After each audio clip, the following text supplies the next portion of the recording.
Bên page check đi.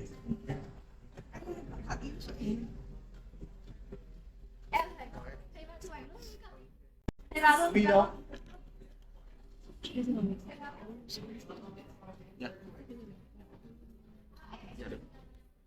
Cho về không? Tí nữa khi mà MC mời vào thì mình sẽ Từ đó check.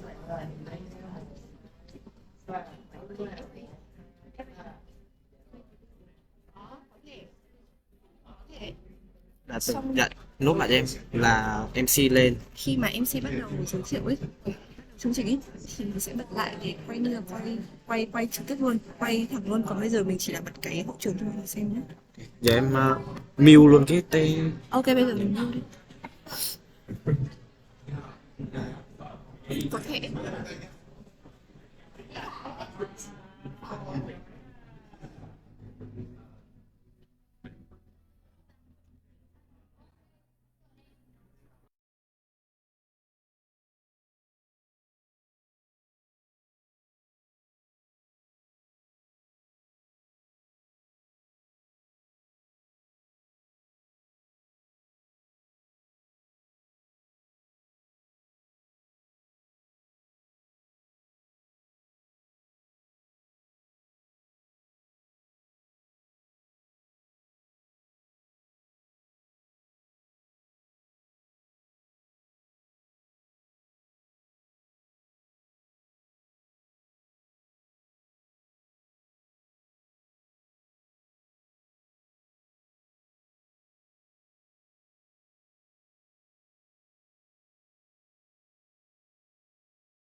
Chuyển sang chế độ yên lặng để chương trình được phép bắt đầu. Xin cảm ơn.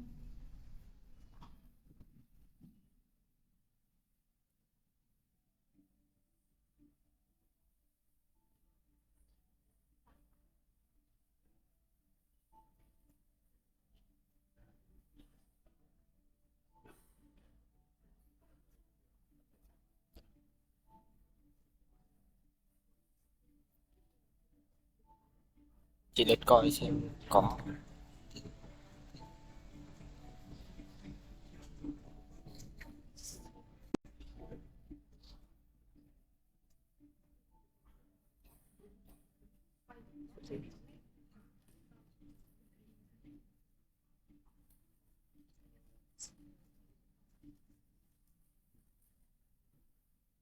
Em hỏi xíu, cái lúc quay cái kiểu ấy thì có thể đổ thua không?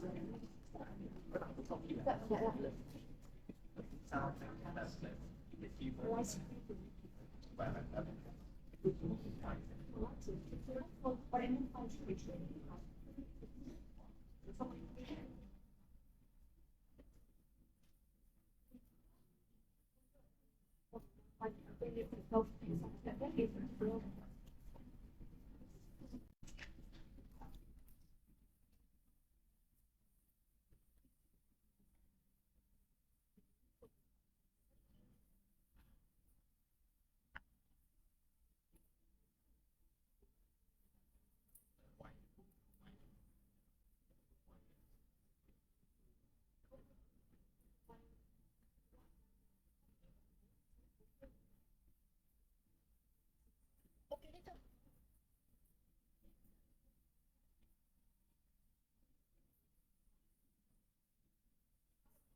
Hàn Trung Quốc và em là tình nguyện viên của cộng đồng các chuyên gia đầu tư tại Việt Nam thường được biết đến với tên gọi cộng đồng CFA tại Việt Nam.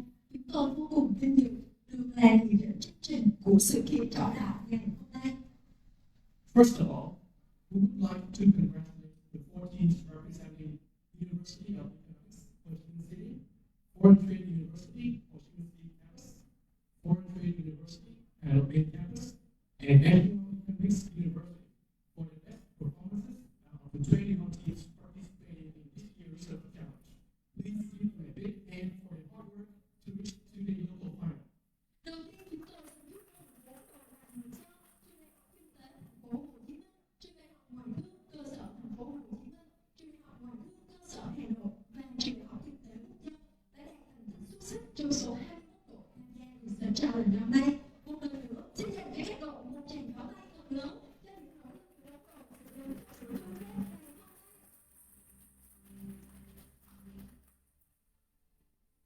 We would also like to cordially welcome on this occasion representatives from CFA Institute and from the steering committee of CFA community in Vietnam. Chúng tôi cũng xin được荣diện chào đón đại diện viện CFA và ban điều hành của cộng đồng CFA tại Việt Nam.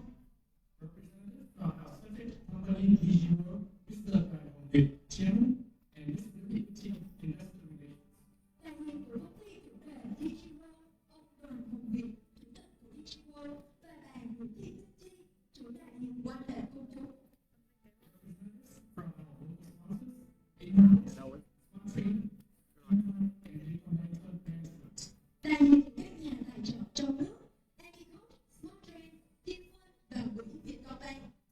Our distinguished judge panel of CFA Research Challenge Vietnam Local Final, as well as all trainers, mentors, trainers, and faculty advisors for their contribution from the beginning of the competition to date.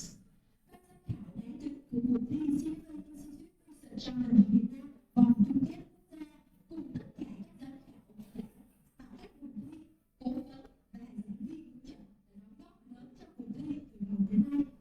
And last but not least, our audience, families, and friends here today to support and witness the four finalists' excellent performance. Và cuối cùng nhưng cũng theo không kém phần quan trọng, khán giả của chúng ta, gia đình và bạn bè đã có mặt ngày hôm nay để ủng hộ về những tiết màn trình diễn xuất sắc của bộ đội vào vòng chung kết. And now, let us briefly go through the high-level agenda for this afternoon. We will each start with the opening speeches from the chairman of the steering committee of CFA Cho nó gần lại cho nó trong. Vietnam, followed by the remarks of our local sponsors, Agricoach, Smartrain, Becoming Fund Management, then a direct introduction of our judge panel for the four finalists. Then we will have the first two presentations and Q&A sessions for the two teams, followed by a short 10-minute break. After that, we have the remaining two presentations and Q&A sessions. After that, we also have another 20-minute break time. After the break, we will have the remarks by our subject company representative and our church panel. Finally, we come to the announcement of the national champion, awards, and closing remarks. Bây giờ tôi xin tóm tắt sơ lược với quý vị về chương trình của chiều ngày hôm nay. Chúng ta sẽ bắt đầu với bài phát biểu khai mạc của chủ tịch ủy ban điều hành cộng đồng CFA tại Việt Nam. Tiếp theo là bài phát biểu chia sẻ của các nhà tài trợ trong nước, Agricoach, Smartrain và quỹ VCBS. Tiếp nối đến là phần giới thiệu ban giám khảo. Trước tiên đến với hai bài thuyết trình đầu tiên và phần hỏi đáp của hai đội với phần Việt Nam 10 phút để ban giám khảo chứng chỉ. Sau phần lễ sẽ là hai phần thuyết trình và hỏi đáp còn lại của hai đội. Tiếp tục với phần nghỉ 30 phút và sau giờ nghỉ này sẽ là bài phát biểu của đại diện công ty chủ đề, ban giám khảo, công bố quán quân và lễ trao giải và cuối cùng phát biểu bế mạc. First of all, we are very delighted to have with us today Mr. Võ Sáng Xuân Vinh, CFA, Chairman of the Steering Committee of CFA Community in Vietnam. I would like to welcome Mr. Vinh to the stage for the opening remarks for today's final and the recap of the progress of CFA Institute Research Challenge in Vietnam. Please give Mr. Vinh a big hand. Được chào đón sự chủ tịch điều hành cộng đồng CFA tại Việt Nam. Xin mời ông Võ Sáng Xuân Vinh lên sân khấu chia sẻ đôi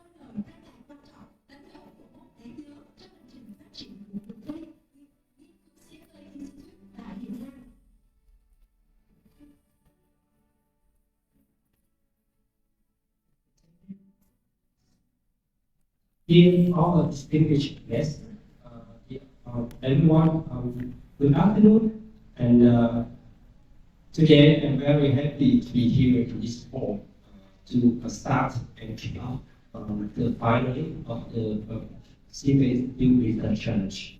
So needless to say, I'm very happy to represent again our host, the CFA Community Vietnam, formerly known as the Vietnam Investment Community of Investment Professionals.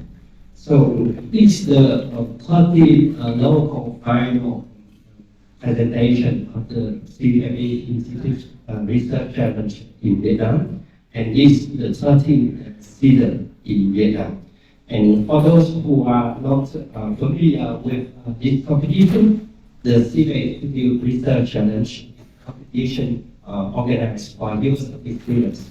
So the competition is based on hands-on mentoring and intensive training in equity analysis, and to promote the best practices in equity analysis and research. This year marked the 30th year of this reputable competition in Vietnam, and kicked off in September last year. Our local research challenge engaged 19 university teams from the top university in Vietnam, and at the semi-final round, 18 teams have been selected to compete, so that the 4 winning teams will become the 4 finalists in this group today. So this year I'm very pleased to share with you a little bit on my feeling after 30 years.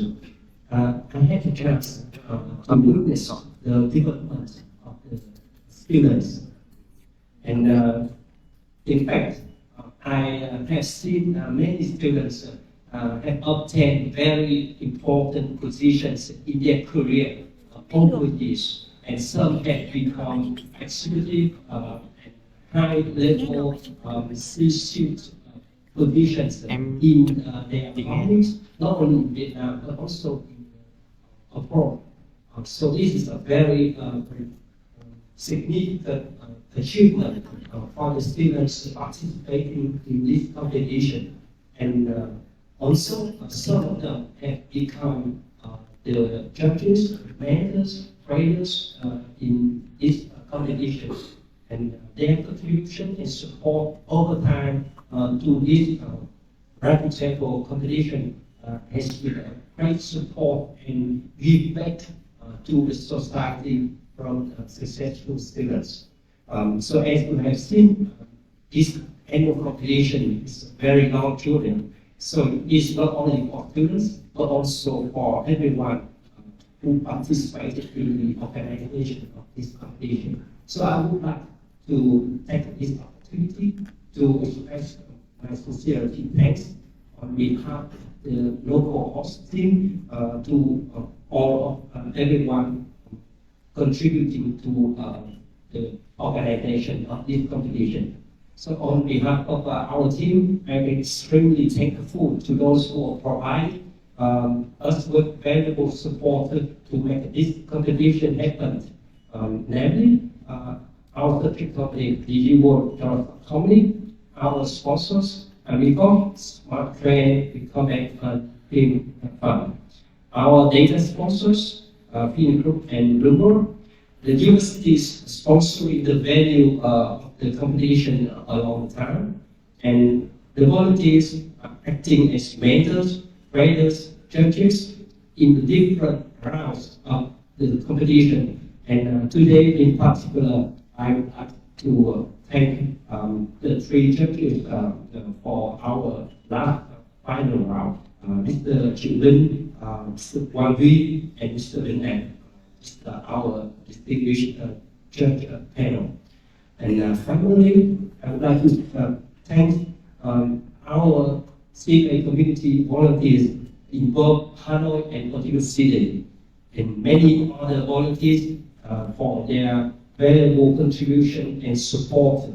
These volunteers have been spending hours of time for organizing, coordinating many tasks, many months to make this event happen today for us to sit here. So I would like to give them a very good thanks for the host and organizing team. So I also take this opportunity to thank and to congratulate the 4 finalist teams to be here today. And each team has worked extremely hard and very hardworking to be here today. And congratulations. Finally, we are at the beginning of this year. So I think that it's time to wish everybody in this room and everyone very good health, prosperity, and happiness for the new year 2024. Thank you very much for your attention and good luck to the 4 finalist teams. Thank you.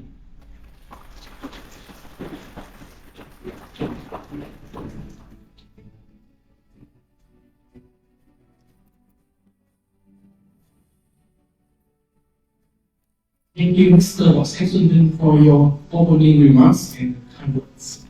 Xin rất cảm ơn ông Võ Sĩ Xuân Minh. Before we start with the final, I would like to give our great appreciation to our local sponsors, Annie Coach, Bloomberg, Team Fund Management, and Diplomatic Fund Management, whose contribution and dedication are of great importance to the success of this event. Trước khi bước vào vòng chung kết, xin cho phép chúng tôi gửi lời tri ân sâu sắc đến các nhà tài trợ trong nước, cuộc thi, Annie Coach, Smart Train, Vingroup, Bloomberg, Team Fund và quỹ DCBS. Sự đóng góp và cống hiến của các nhà tài trợ chính là nền tảng vững chắc cho sự thành công của sự kiện này. Chúng tôi vô cùng hân hạnh chào đón sự tham dự từ Well, we're pleased to welcome representatives from Annie Coach, Ms. Nguyễn Hoài Phương, CFA co-founder and chairwoman. và Nguyễn Hoài Phương, CFA, nhà sáng lập và chủ tịch Học viện Annie Coach. Ms. Mạc Xuân Quỳnh, MBA General Director. Mạc Xuân Quỳnh, MBA, giám đốc điều hành của Annie Coach. Ms. Hồ Kim Ngân, representative of Training Department. Và Hồ Kim Ngân, đại diện phòng tư vấn đào tạo. We are also delighted to welcome representative from Smart Train, Ms. Trần Thị Xuân Mùi, MBA Deputy General Director. Xin chào đón bà Trần Thị Xuân Mùi, MBA, phó tổng giám đốc tại Smart Train. And it's our great pleasure to have representatives from King Fund Management with us today. We welcome Mr. Chu An, CFA, Head of the Portfolio Management Team. Xin chào đón đại diện từ Thiên Phân, ông Chu Quỳnh An, CFA, trưởng phòng quản lý lĩnh vực đầu tư. Mr. Ren Hong, Head of Marketing. Ông Lê Thành Công, trưởng phòng marketing. Ms. Đỗ Văn Anh, Marketing Representative. Và bà Vũ Văn Thanh, đại diện marketing. We are very happy to welcome a representative from Diplomatic Fund Management, Mr. Nguyễn Triệu Vân, CFA, Deputy Chief Development Officer. Đón đại diện từ công ty quản lý tổ chức con tay, ông Nguyễn Triệu Vân, CFA, phó tổng giám đốc đầu tư. Ladies and gentlemen, for many years, Annie Coach has been one of the most trusted and supported partners of Research Challenge in Vietnam. And today it is our great honor to have Ms. Nguyễn Hoài Phương, CFA, founder of Annie Coach, to deliver a short speech. Thưa quý vị, trong nhiều năm qua, Annie Coach đã là một trong những đơn vị tài trợ đáng tin cậy và nhiệt tình nhất trong cuộc thi. Năm nay, chúng tôi rất vinh dự được mời bà Nguyễn Hoài Phương, CFA, nhà sáng lập và chủ tịch của Annie Coach, lên sân khấu để chia sẻ đôi lời với chúng ta. Xin mời mọi người chào đón bà Nguyễn Hoài Phương.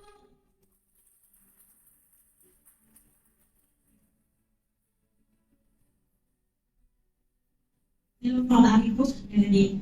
Few years ago, Listen gives because as such a target company in an email, and to be honest, we're not such a target company, we're a training company. We're not listed on any stock exchange, but even better, we are listed on the website of CFA Institute as a CFA post preparation provider. And we are by far the first in Vietnam to be listed on CFA Institute's website. But more importantly, Amigos is listed in the hearts of thousands of students and candidates as the best and the most loved instructors, not just in the area of CMA, but in their whole lives. And student love has been the most important reason for us to strive every day in delivering our CMA courses since 2008, 16 years ago. I have the great honor to be here today as a sponsor. Our sponsorship includes cash prizes, 9 million Vietnam đồng for the champion team, and 2 million Vietnam đồng for each of the teams. In addition, there are also multiple vouchers. Each member of the champion team will receive 5 vouchers, each worth 2 million Vietnam đồng. And these vouchers, you can use them to take a course at an English academy. You can give them to your friends, relatives, or you can even transfer to other people for cash. So that's the best deal in the new kind of very monetized vouchers this year. Each of the members of the other teams who cannot get to the finale today also get a voucher of 2 million Vietnam đồng. In addition, the financial modeling course that we were provided at the beginning of the competition actually was provided by us at the English Academy. And the total value is more than 100 million đồng. And even better, we offer 1 million đồng in cash if any of the researchers participate registers for CMA Level 1 exam. So that's the big picture, the overview of our sponsorship today. Of course, terms and conditions apply also the vouchers transfer. I have been supporting and sponsoring events organized by the CMA Vietnam community since its establishment. I have to admit that the CMA program has been changing and shaping my 20-year career, both in Vietnam and in Australia, where I am living and working at the moment. But because of the branding, I'm used from far. I'm not disappearing from the Vietnam markets. Okay, so my sponsorship today is a way for me to pay it forward and to prepare the younger generations to try to take a step forward, like me, in pursuing the CFA designation.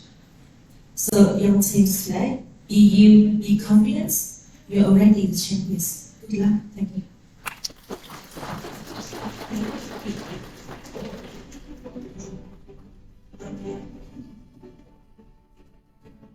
Thank you very much for your words and its open appreciation to the manifestations of our excellent exchange of state committee, state committee in Vietnam to deliver a slogan to this good.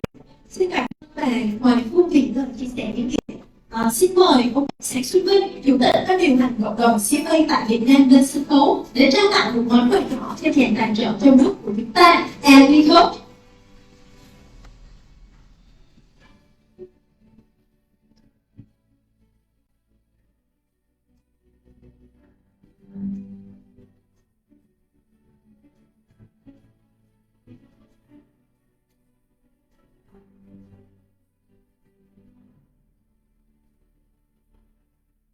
We're also very pleased and happy to have Ms. Trần Thị Xuân Mùi, MBA Deputy General Director from the country, to deliver a short speech. Please welcome Ms. Xuân Mùi. Chúng tôi xin chào đón bà Trần Thị Xuân Mùi, MBA, Phó Tổng Giám đốc của SmartTrain lên sân khấu để chia sẻ đôi lời của chúng ta.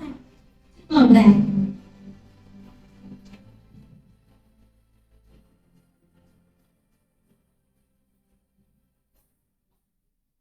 The continent Putin was also channels of the CFA community Vietnam.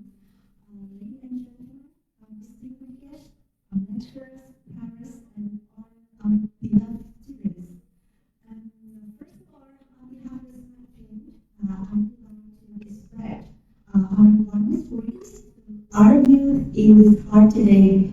And today it is my great honor to be on behalf of SmartTrain Academy to be here and a very important and very meaningful event for the finance major students. And I would like to say congratulations to all of the students who have passed and have been selected to the final round of a very meaningful competition today. And yes, for our years working with the CFA community and the CFA, we highly appreciate the professionalism, the enthusiasm of the team, CFA community in Vietnam.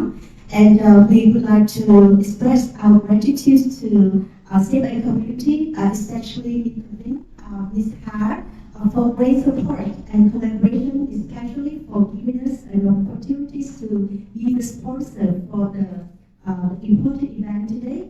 And in order to encourage and to motivate our students who have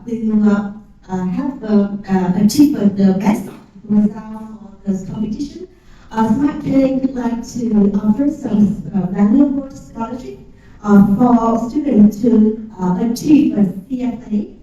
The CFA program at Smart Training will vary from 40% up to 100% for taking the CFA at Smart Training. And we are the course provider and brand provider of the CFA Institute from 2017 and up. So far we have 4,000 students, CFA students at Smart Training.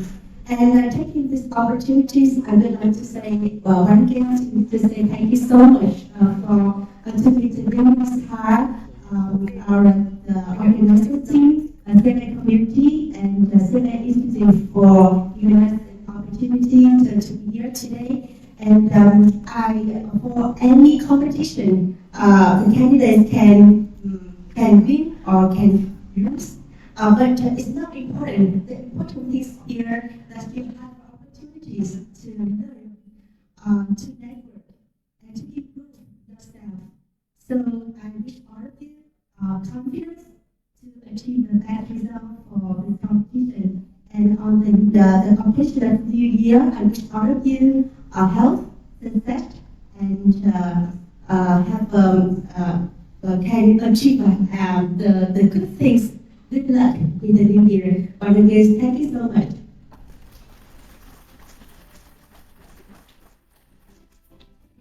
Thank you, Ms. Sun Hui, for your encouraging words. And as a token of appreciation, I would like to invite Mr. Võ Thanh Xuân to the stage to deliver his colleague to Ms. Sun Hui, our representative from sponsor Smart Training. Xin cảm ơn tuyên bố một kỷ niệm của Lan và để bày tỏ lòng tri ân sâu sắc. Xin mời ông Võ Sáng Xuân Vinh, Chủ tịch Ban điều hành cộng đồng CFA tại Việt Nam lên sân khấu và trao tặng một món quà nhỏ cho nhà tài trợ của chúng ta, Smart Training.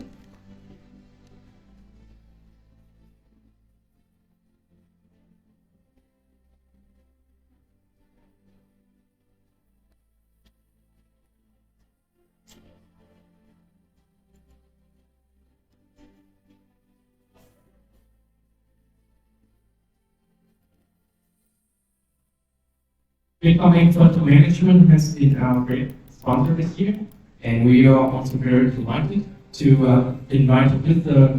Nguyễn Triệu Vinh, CFA Deputy CIO of Becoming Fund Management, to the stage to receive his small gift as a token of appreciation from CFA Society community in Vietnam.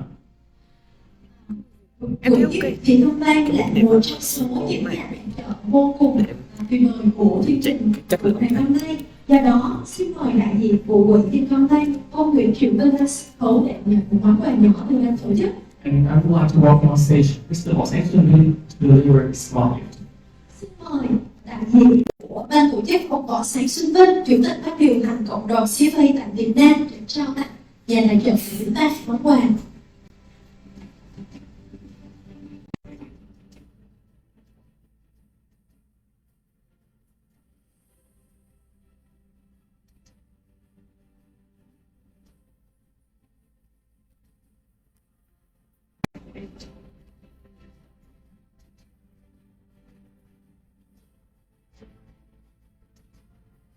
Please give me on stage Mr. Võ Thanh Xuân.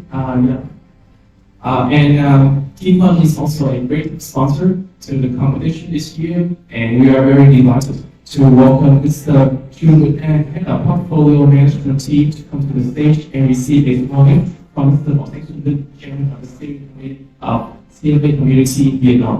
Và tất nhiên Kim Vân cũng là một trong số những nhà tài trợ quan trọng của cuộc thi năm nay.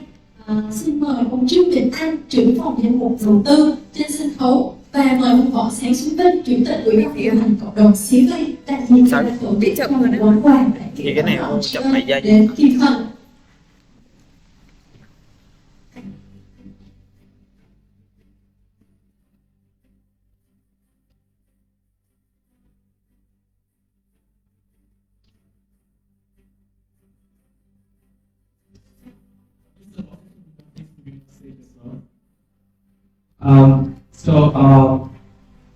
Before we come to the grand introduction of our distinguished judge panel, we also want to give our special appreciation to the subject company this year, DG World, and we would like to welcome on stage Mr. Đoàn Việt, chairman of DG World, to receive a small gift as a token of appreciation from Mr. Võ Thanh Xuân Vinh. Trước khi đến với ban giám khảo chương trình thì tôi muốn gửi lời cảm ơn chân thành đến công ty chủ đề Digiworld, và xin mời ông Đoàn Việt, chủ tịch của Digiworld lên sân khấu và nhận một món quà cảm ơn từ ban tổ chức do ông Võ Thanh Xuân Vinh trao tặng.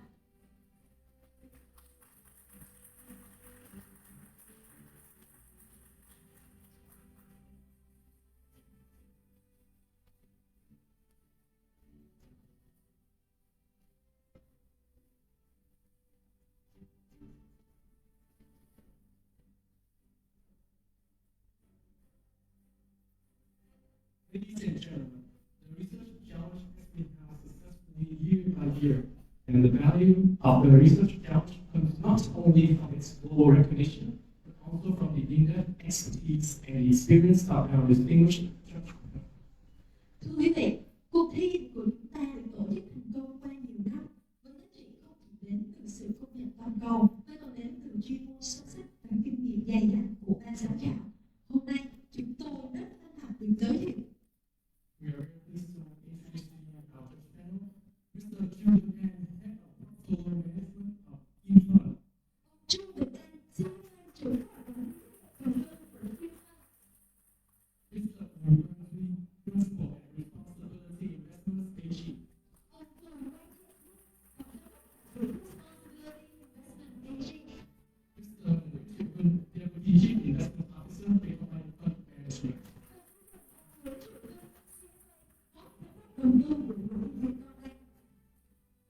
And we come to the part that we have all been waiting for. So as for the voting rubric of today, final round, we would like to highlight that the score of each team at this round will come 100% from the presentation. After all the presentations and Q&A sessions, the score of each team will be determined and the winning team will be announced. Kính thưa quý vị, trước khi đi vào phần quan trọng nhất thì chúng tôi muốn nói về tiêu chí giám định. Chúng tôi xin nhấn mạnh rằng điểm số của mỗi đội tại vòng chung kết quốc gia sẽ đến 100% từ điểm thuyết trình ngày hôm nay. Sau khi tất cả các phần trình bày và phiên hỏi đáp kết thúc, điểm số của mỗi đội sẽ được xác định và đội chiến thắng sẽ được công bố. Before we start with the presentations for teams, I would like to remind all teams that each team will have 10 minutes for presentation, 10 minutes for Q&A session, and the judges, and 5 minutes for judges to write on the scoring sheet. Trước khi chúng ta đến với phần thuyết trình, chúng tôi muốn nhắc nhở rằng tất cả các đội sẽ có 10 phút để thuyết trình, 10 phút cho phần hỏi đáp với giám khảo và 5 phút cho giám khảo giám định. Tôi hy vọng rằng các đội sẽ quản lý thời gian của mình thật tốt. Only the teams which have finished their presentations and Q&A sessions are allowed to stay at the hall. The other teams must stay outside the hall until you are informed when to present. We have a timekeeper there. So when it shows you number 3, it means you have 3 minutes left to finish your presentation. And when it shows you number 1, it means you have 1 minute remaining for the presentation. We will now start with the first team. Chỉ có những đội thuyết trình và phần hỏi đáp với lại hội trường tiếp tục phải tuyên ngôn hội trường cho đến khi nhận được báo từ ban tổ chức. Chúng tôi có một thời gian ngồi ở đây. Khi số 3 các bạn thì số 3 có nghĩa rằng còn 3 phút để hoàn thành thuyết trình của mình, và khi các bạn số 1 đưa lên thì các bạn còn 1 phút để hoàn thành thuyết trình của mình.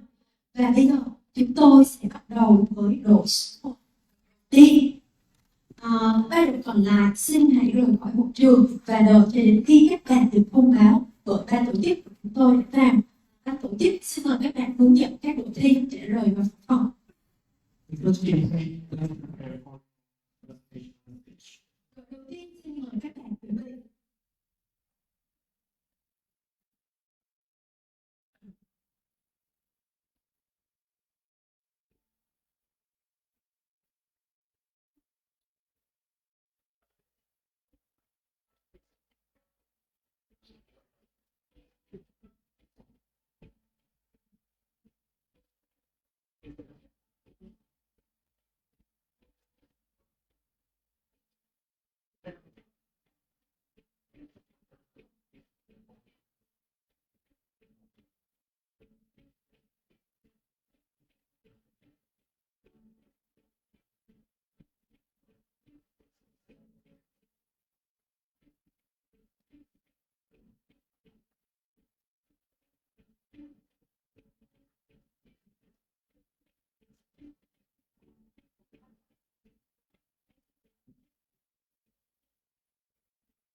So first team, are you ready?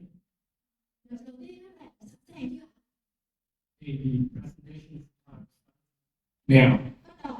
Good afternoon, ladies and gentlemen. Vietnam is a promising country with a population of more than 100 million people, an increasing income per capita, and a regional growth that consistently doubles the GDP. Therefore, we believe that retailers and wholesalers deserve the attention from investors. That's why we want to introduce you to Digital World Corporation, or Digital World, a leading ICT distributor in Vietnam. The company distributes the top 2 brands in the world for computers, Apple and Xiaomi, and most of the brands in the laptop and tablets markets. And 90% of the company revenue from this segment. Additionally, Digital is expanding their business lines to the market, like home appliances and consumer goods, with well-known brands like IBM and Xiaomi. And to differentiate our roster, the unique model next to conduct market analysis, marketing, sales, distribution, and customer service, whereas most of the other fields we do the last 3 steps of the next model. And this model is very suitable for the new brands to enter the market and reduce the penetration cost. So to do this, you will have 4 keys. First is the market understanding to environmental experience. Second is the strong distribution network. Third is the efficient back-end operation. And lastly, the effective sharing, sales, and inventories. Although the mass model make the visual inventory levels and the sales stock higher than their peers, but they have the company growth in the last 20 years. The 3 consulting Acer, Dell, and Xiaomi, and other brands also continue to work after the implementation.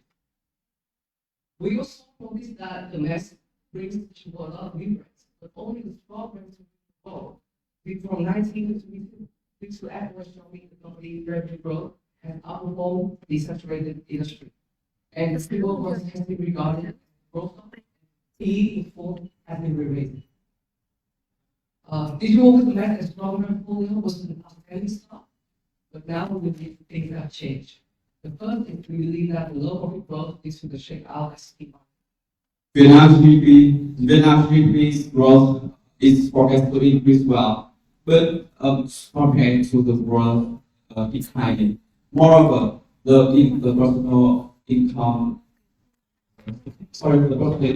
will increase thanks to the API and the export. Nó sẽ như này.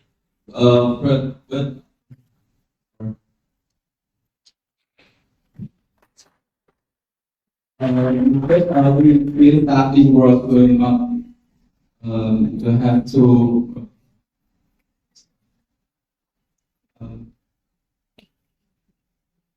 massive market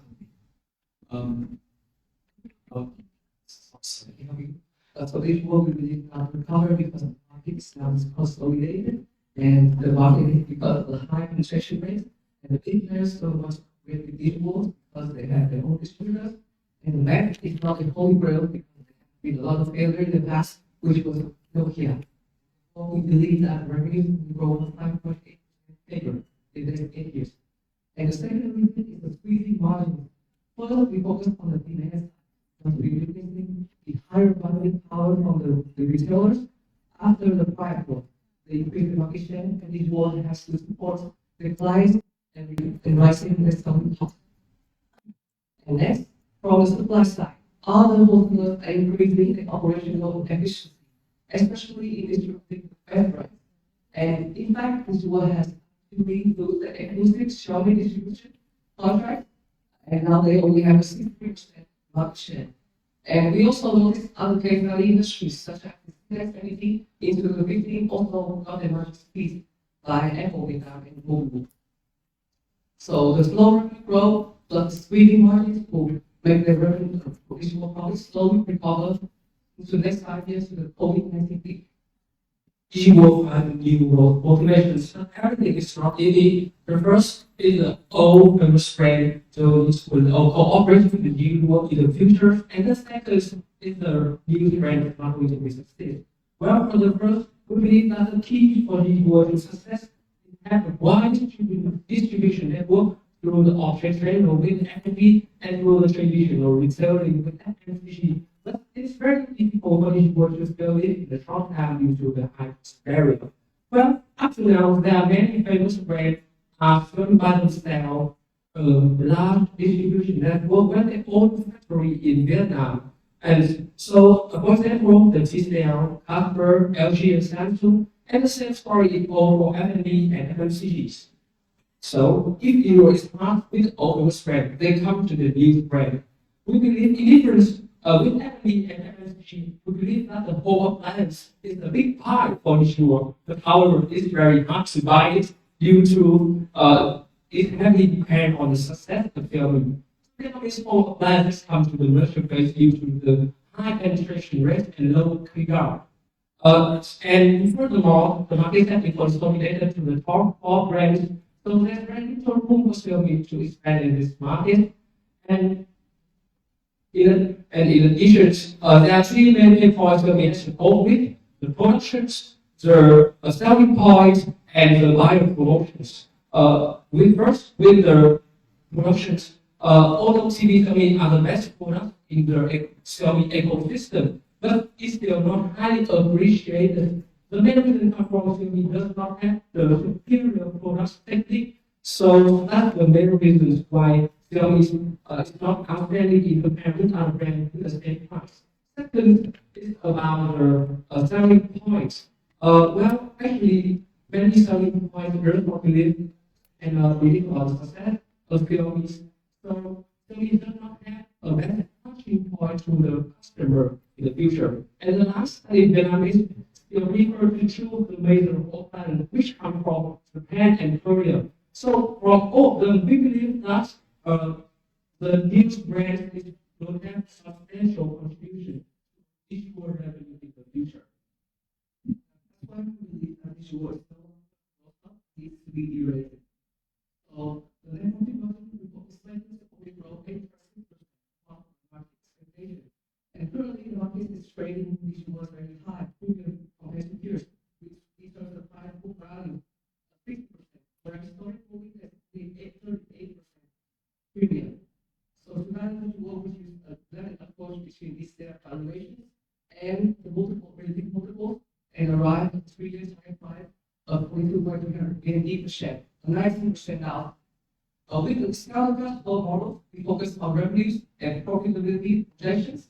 We focus on brand market share and distribution market share. And with the related valuations, we focus on the regional peers and approach on three factors. First, we apply the historical related studies And second, we applied the regional historical valuation in lower rural areas. And lastly, the global peer and multiple Class and potential which see material recommendation. And three, these are also category. First, the developing of mobile phone increase, making the world more efficiently run and financially stable. Second, the access of the UFD product and brand, and the fixed supply is able to capture the opportunities. And the third is the CLE take the larger side market share in mobile phone and ORS. We also conduct safety analysis to check our function in the appendix. And if the work profit margin increase, the new price become 48,000, an increase of 30% of our valuation, but not too much significant. This is the fact that we have to care about, and we evaluate that issue doing quite well in the social and environmental aspect. While the corporate governance, with the related party own around 40% of the total shares, which is much higher than their peers. So in conclusion, we evaluate that digital ICT will have a low profit growth due to the shakeout market. The movement into new markets is diversification, not diversification, and usually need to be derated. Therefore, we issue a self-recommendation with 3 years and target price of 42,322 VND, a 19.1% aside from the current price. That's the end of our presentation. Thank you for listening.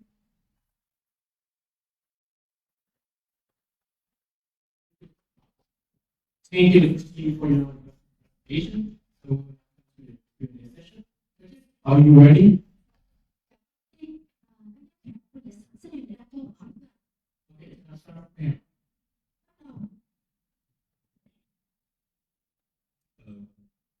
I can see that you are university, so obviously you have some diversities there. But it's okay. My overall observation is in trying to cover too many issues, and I got a feeling that you try to rush over everything. The impressions on your key rationales or your recommendations really stick in my head after you finish the presentation.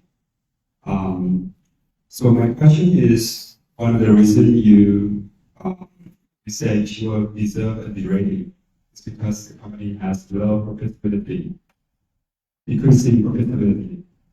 My question is whether this is a critical issue, whether it is just temporary because of the downturn economic cycle, or is this a sustainable issue? Thank you for the questions. I will have to say that. So we believe that it is sustainable issue. Maybe back to the price flow. So the first we focus on the supply side, and we don't think that others distributors or like Petrol and their subsidiaries also improving their operational efficiency. And now as the market is much more consolidated, so they will compete more on the price. We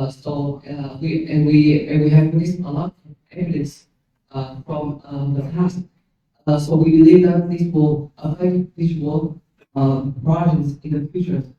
And for the demand side, we believe that the price war, although it can be reduced, but this strategy is to gain market share from other players. And we believe that this is long-term strategy and will affect the industry in the upcoming years. And we also noticed that, and lastly, we also noticed that in the last 2 years, COVID, the margins was quite high because in that particular year, it's very easy to sell SP for us. The hybrid. So we expect the margins to be Hello. First, thank you Tim, for the presentation. I think it's very clear from your presentation that the overall sector is facing a lot of pressure coming from reducing margin and also difficult market conditions. And I tend to agree with that analysis. I think it's a good one. Having said that, I think a key success factor for a company like this in the current context is the competitiveness against other key players in the market.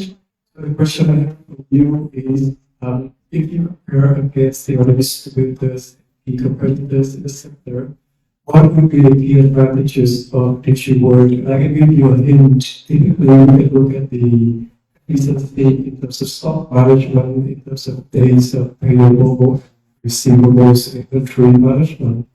So just give us a bit more colors on how you see this competition landscape. So I want to answer the question first. I think marketing mass or bigger brand, a new brand can enter the market. And we can see that in the first slide, compare between distributor like Cvec and Petroseco, if you were make the full survey for the brand to enter the market, different for other brand who giving service for major brand. And so if you were enter the market, we call that the blue ocean, and that the less competitive than the red ocean. That makes them have a higher growth rate, also higher SG&A expense. So I will elaborate on that. The next model, as I have mentioned, we have mentioned before, is they raise on a lot of brands reachable, but actually they need to find a superior brand. The next model, but now with the consolidation of the markets, we don't, and if you take a closer look at DigiWorld's current portfolio,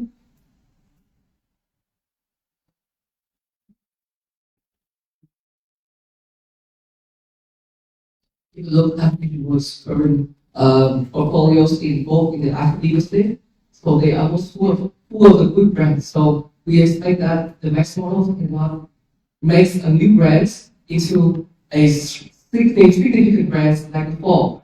And so that's why we believe that DigiWorld only advantage, biggest advantage before was the mass model, now is less pure, and then we have to compete more with other models.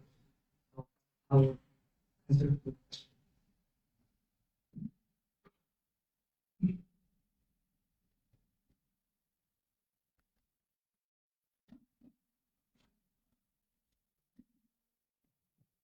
Okay, my question is that I understand that this work, the company is starting to AI assistant to find growth.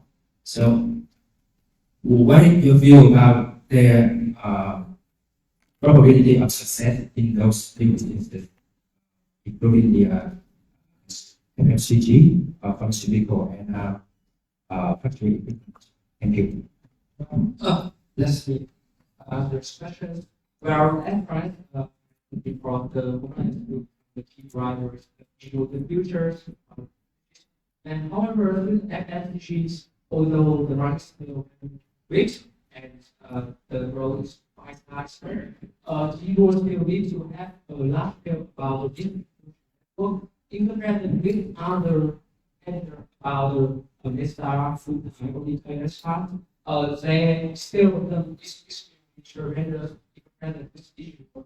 And if you want to scale it up, expect them and take many big brands or famous brands of the world, they need to have something to compete with them about that. And about the PPE, the characteristic of PPE, although many people say that the FDI growth is the key driver for the futures, but however, we think the smart equipment and the customer loyalties are the main pain points in this field. It means that the only way for you to expand this market is to follow the strategy, M&A strategy. Yes, and I have several here. So I want to elaborate on that because this type business is very highly B2B nature because each of the brands here is exactly the same like Amazon. So they have different customer segments, different product segments, and they are very fragmented. And 6% of our is small with them. So in order for scale market, we need to take a lot of M&A activities. But we cannot account for that because we don't know what the execution holds. About the beer, I want to show the beer. We see that the success of beer with the AA lab is very small. When we do analysis you see that the market share of big beer brand like Sabeco or Habeco, they are the dominant in each region in Vietnam. And again, that is with a focus on nationwide, and they have very small market share, and they are focusing in the data trade. They can compare to the distribute network of other beer brands. So we see that the success is very small, and we are really concerned about the growth of this sector.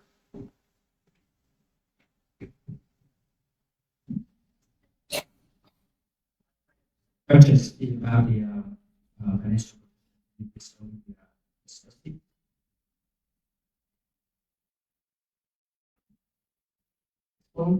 The basis is because I noticed that the inventory the inventory balance like between 2024 and 2025 they reduced in 2024 and increased like quite substantially in 2025, and then by 2030 the inventory balance very low, very previous year. So would you please give more explanation on that?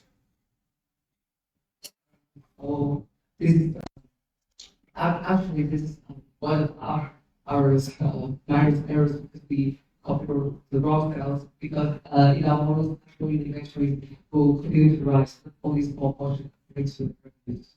Sure. But that will impact your DCF calculation. So thank you. Thank you team for your excellent communication and keep the session. Thank you. Have 1 minute to start.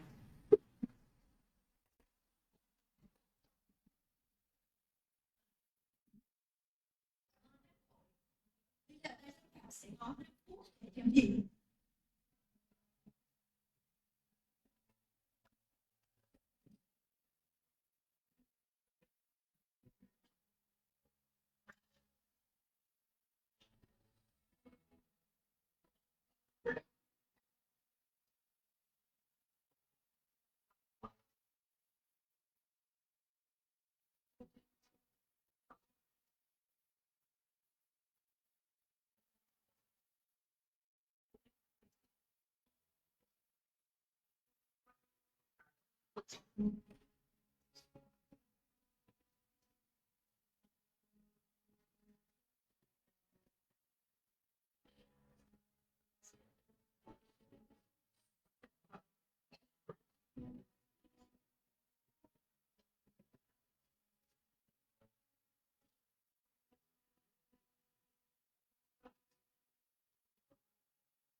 are you ready for a presentation?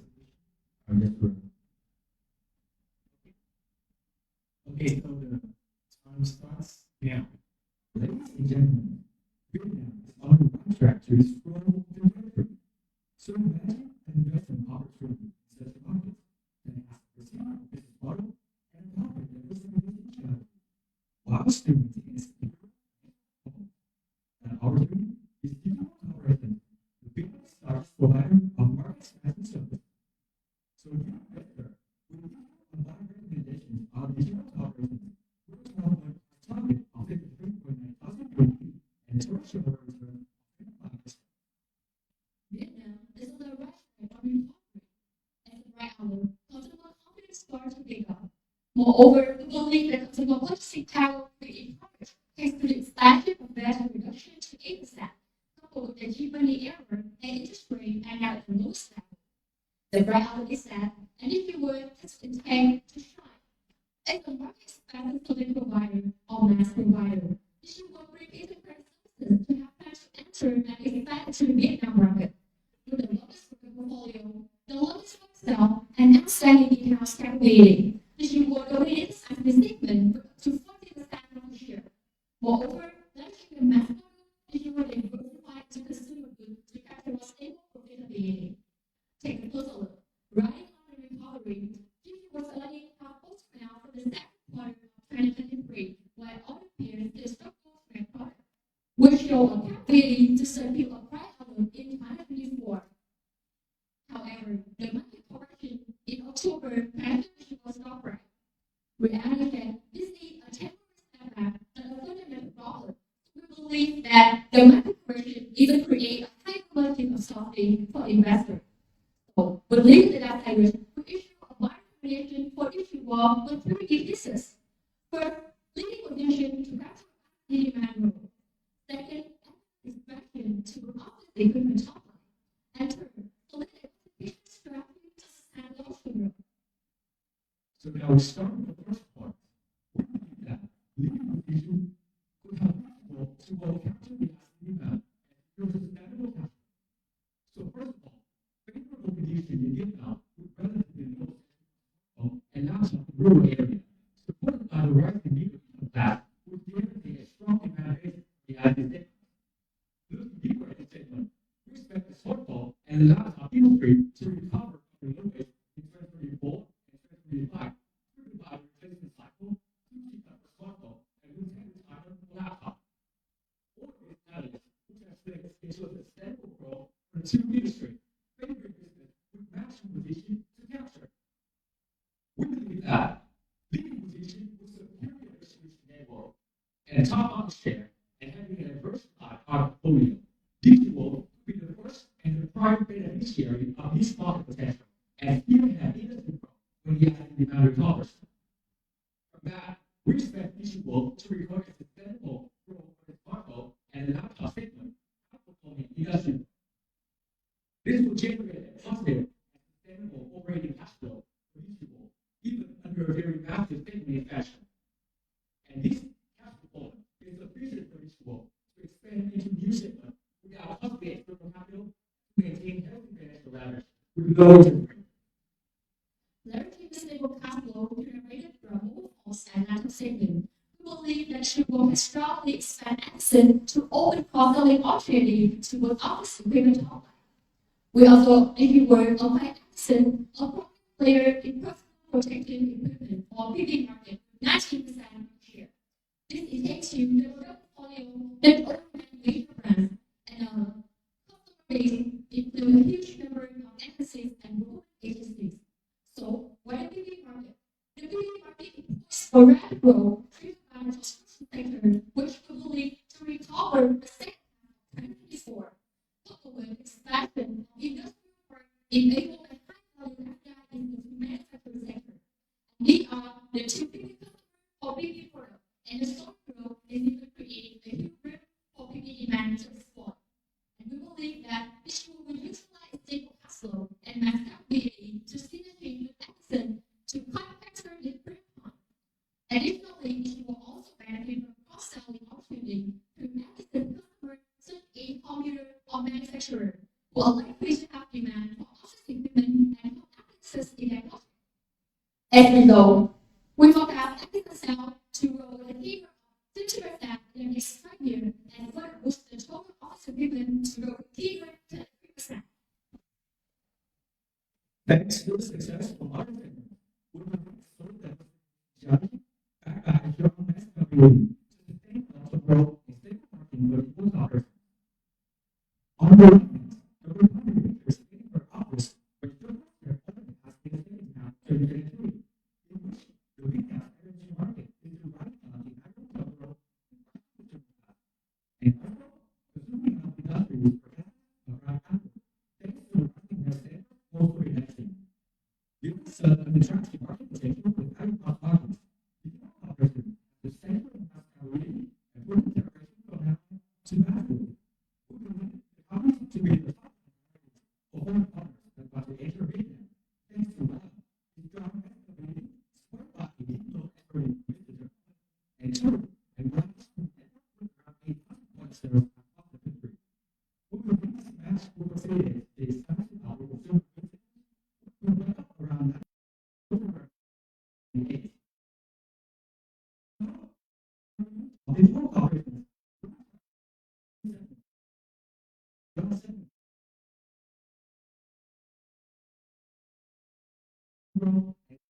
for the real operation, especially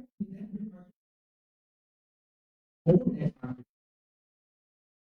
Now, let's see intelligent potential or incorporated in our evaluation model.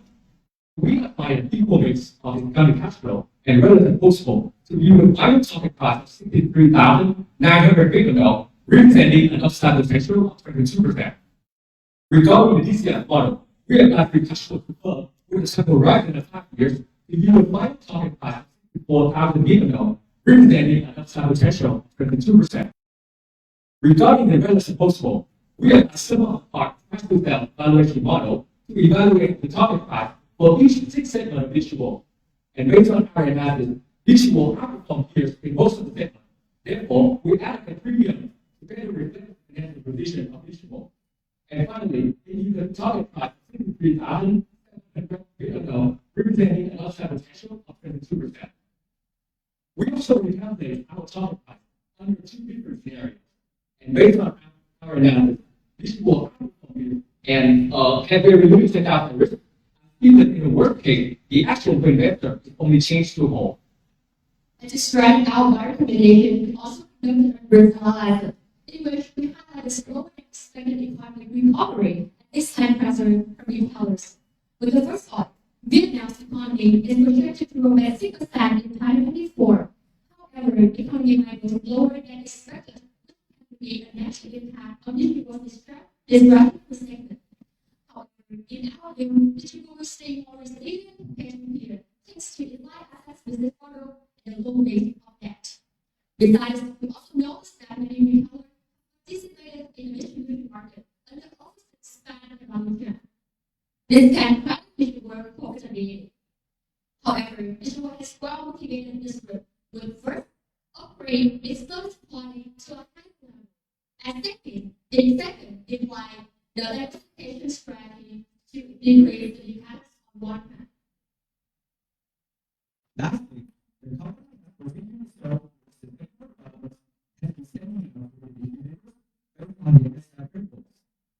On the one hand, the company has shown improved performance in environmental and social practices over the past 5 years.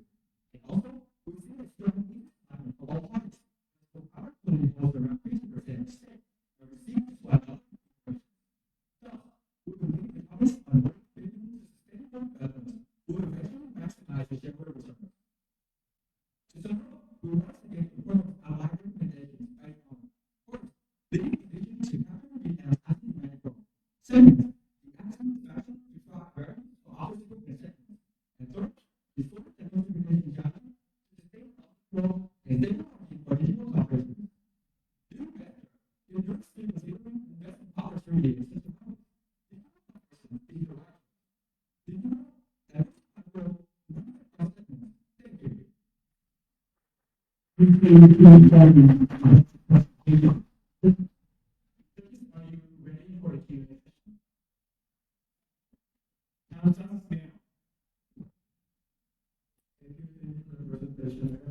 I love your energy, positivity, and how this presentation works. When it comes to the investment thesis, I get your point. I think the company has a lot of upside. It's expected economic growth for 2024 onward. But also at the same time, I took a look at the structure of the human and see that there's some dependence on short-term funding that comes from local commercial lines. And that leads me to a question regarding a potential risk, because in the context of market economic growth, there's also going to be expansionary pressure on the economy and also the interest rate environment. What it means is that the interest expense of the company will likely increase in the same context, impact the bottom line of the business as well as the DCA assumption that you have. Question is, how do you deal with this risk? How do you take into account this potential increase in interest rate, the sensitivity analysis? So thank you very much for your question. So first of all, I would like to invite you to the appendix on the evaluation about historical context. Okay, so here's the historical context of the tool, and it's been maintaining around 3% to 5%, and we believe that with very sufficient capital from visual can have a very high volume power and still maintaining this rate to be low. And can we move to the appendix on the sensitivity?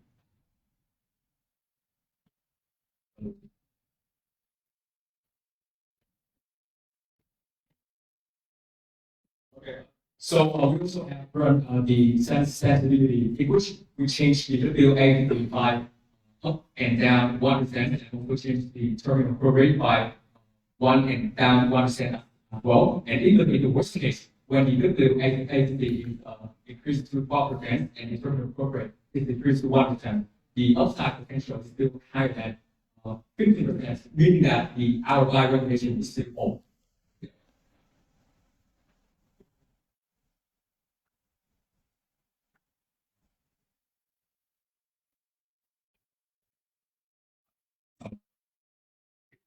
And your presentation is one of the comments, maybe good for the future. Your presentation is very good, but sometimes your wall is a bit too strong. It may be scared. So soften it a bit, then you go further. Okay. So my question is not really a question. It's just maybe one simple sentence. Why I should buy this company? As simple as a child can understand.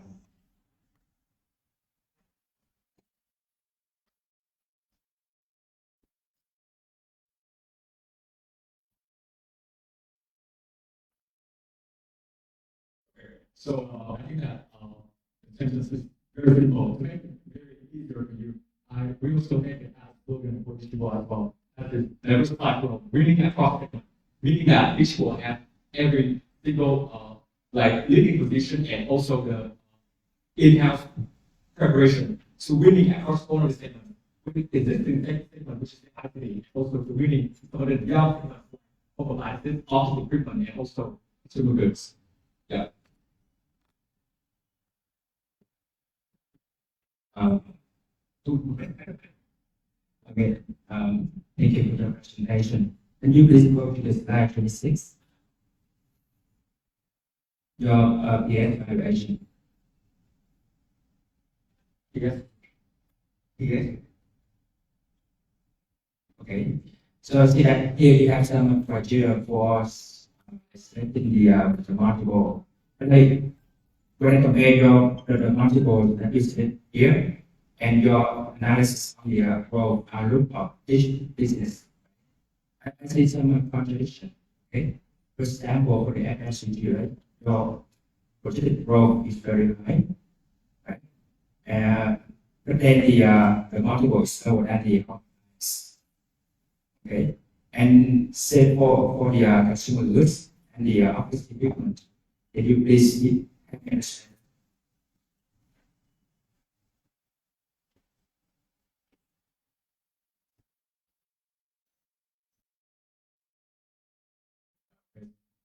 So in professions, so in this way we will do the data. So when we do the smart card data, so we try to separate these segments in like to reflect the nature and for the for the home license.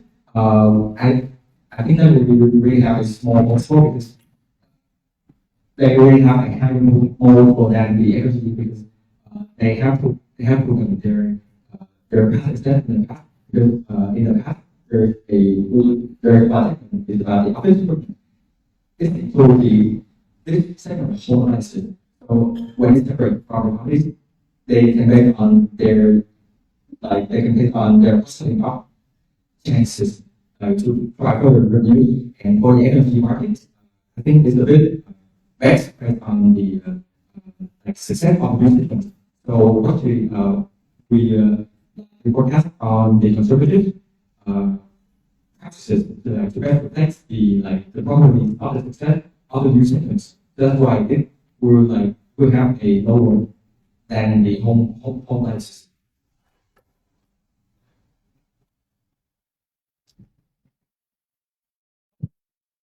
I have another question on the risk slide in this book. I understand that you have identified a couple of key risks for the company. Could you also tell us what are some of the mediums that you have seen, what would insulate the company in case some of these key risks materialize?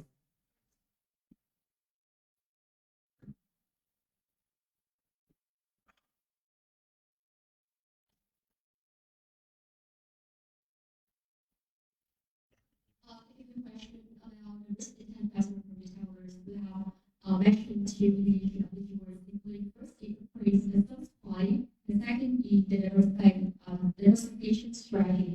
With the first one, increase sales supply, and you are currently in the largest distributors, and also when it brings your market access of the provider, they always try to provide their clients, their brands and customers their best services. And now in the years, they have the fastest and the most and the highest efficiency in their service like distribute or even higher efficiency in market research or strategic exploitation. So the key is digital emails to put effort in research improve this by applying a lot of advanced technologies such as SAP or transportation and technology to manage to maximize their operational efficiency and also help for their customer as well. And second, the diversification strategy that we believe currently actually in demand in a plastic segment of the world. So to be more stable in the future toward currently leveraging this macro to diversify into energy and pharmaceutical, and these are two segments with a stable growth.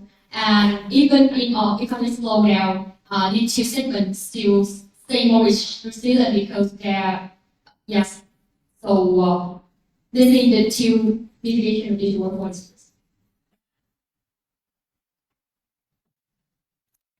One minute, 50 seconds left. One of the details you mentioned about smartphone from the beginning is to say its penetration is still low. I'm wondering which data is that? First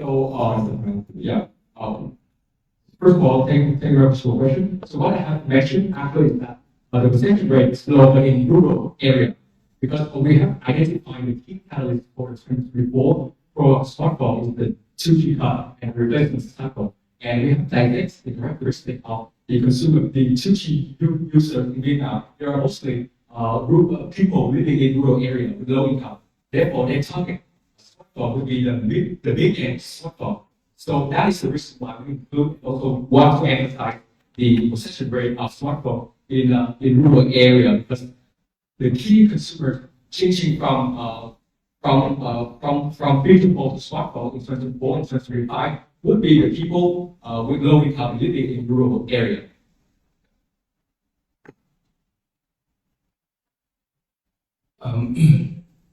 My next question is about the Boston Gina Sawi. In terms of So that's thank you, Travis. Thank you, the team, for your time.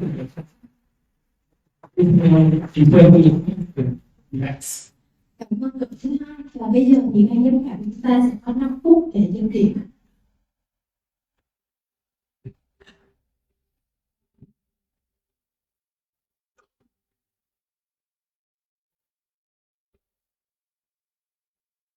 Thưa quý vị, sau khi ban giám khảo đã hoàn thành kiểm điểm, chúng ta sẽ tiếp tục với hai phần thuyết trình của hai đội tiếp theo.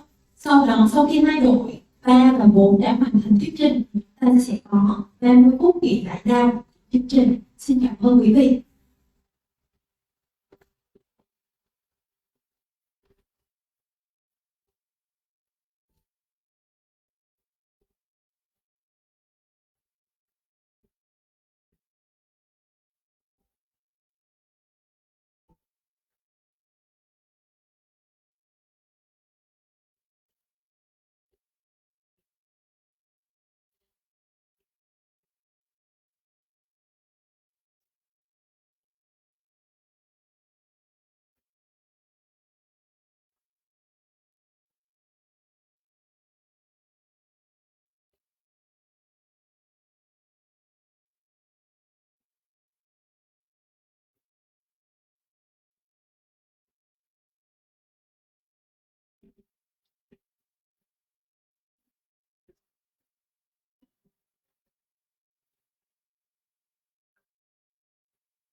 Step into the official scoring, and you're welcome on the next team for the turn presentation of today's session.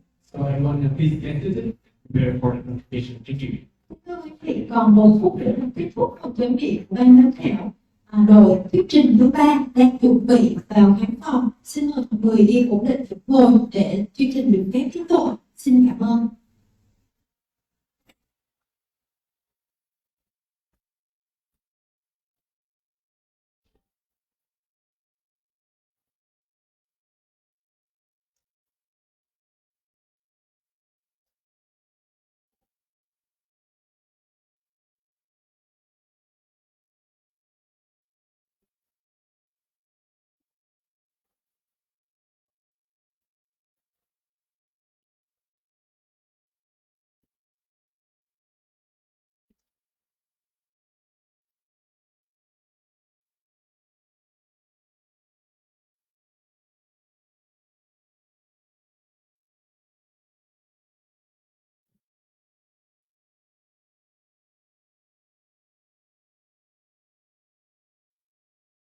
Are you ready for the presentation?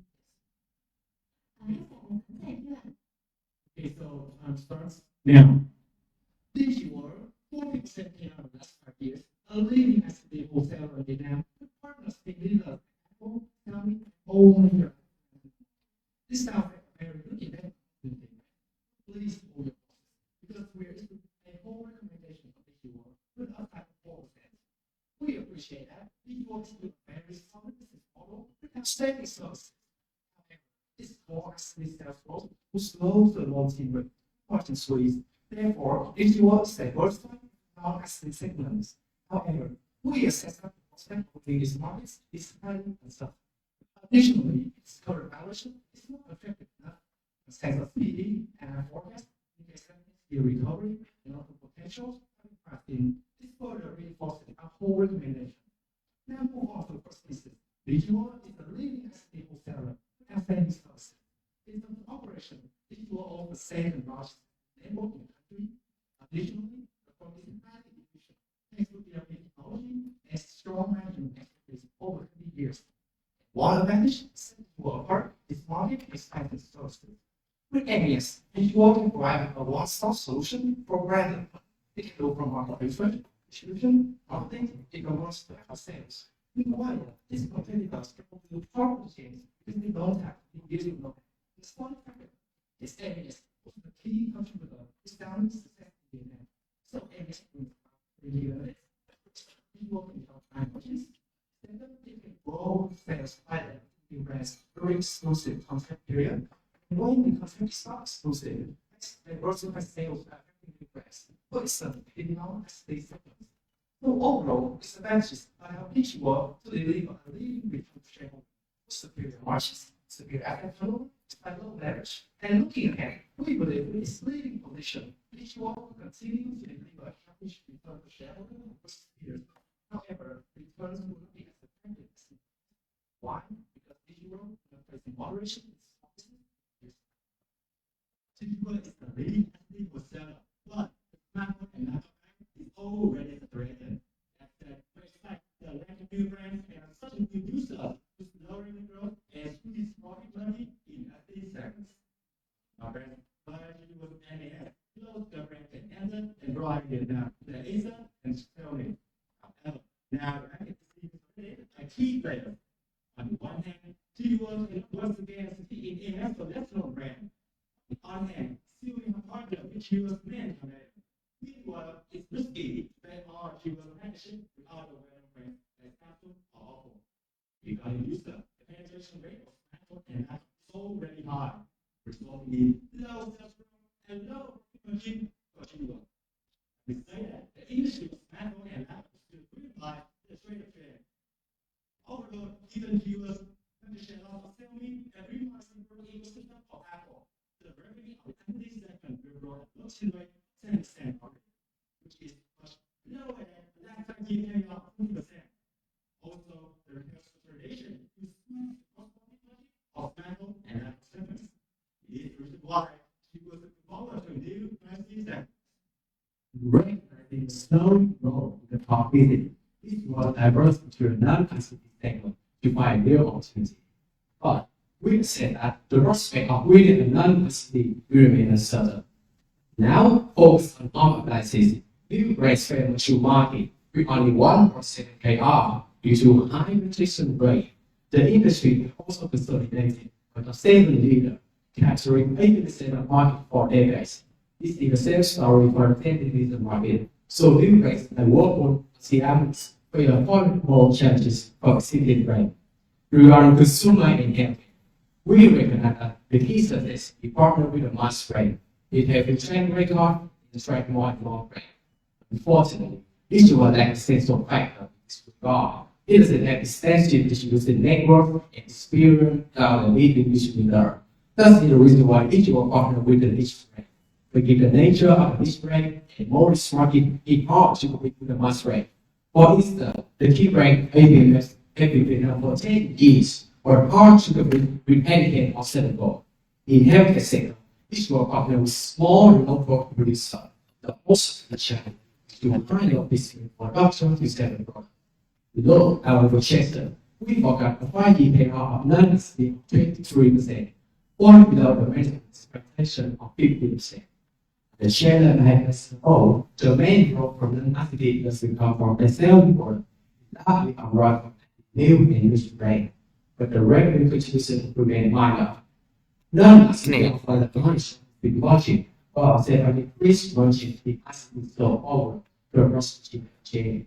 And now, our partner will put our capacity tests to provide to solve all potential testing only across the Yeah, we believe each works will balance like 4 or 3 cycles. Steps which will exist 7,000%. And talking about the B value point down. So as a progress and to steps from the progress for others.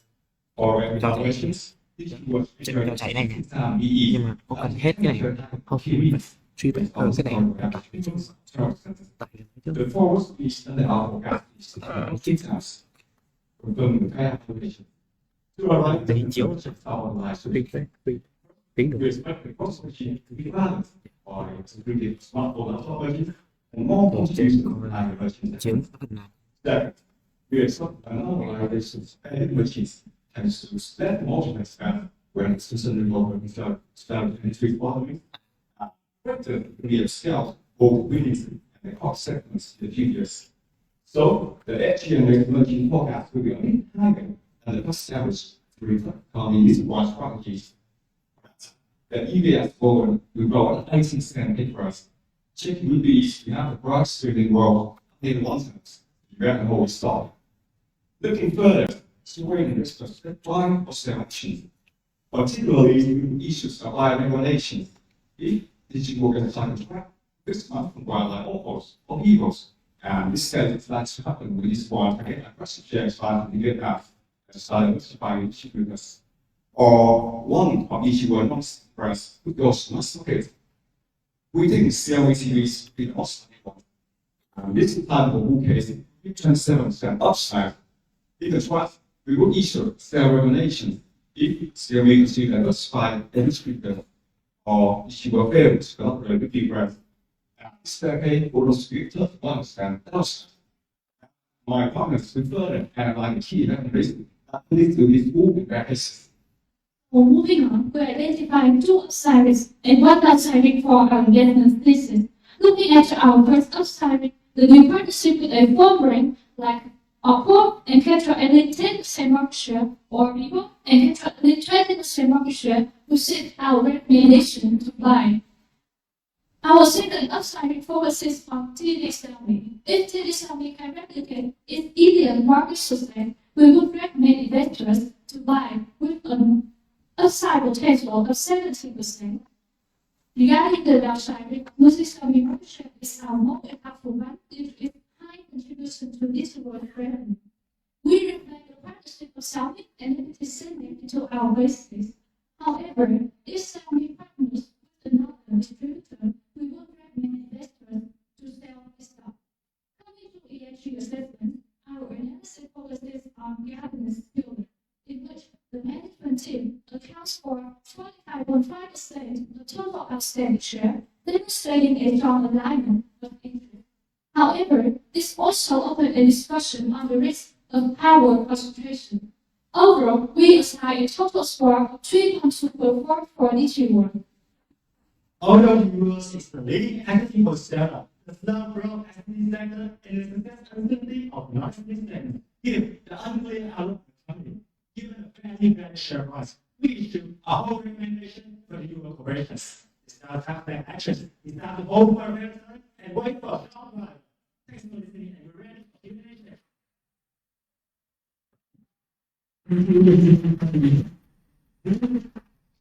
Are you ready for the Q&A session? Okay, time for the Q&A session. Yeah. Wow, great presentation. Listen, you have a big base of support behind there. Thank you.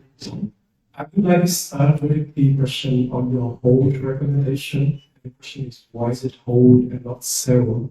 And I'm coming here from two perspectives. First is, you rightly pointed out that the company is expanding into these segments with uncertainty. we all know with expansions, nothing can go really, really wrong. For me, this would be more of the downside risk compared to upside.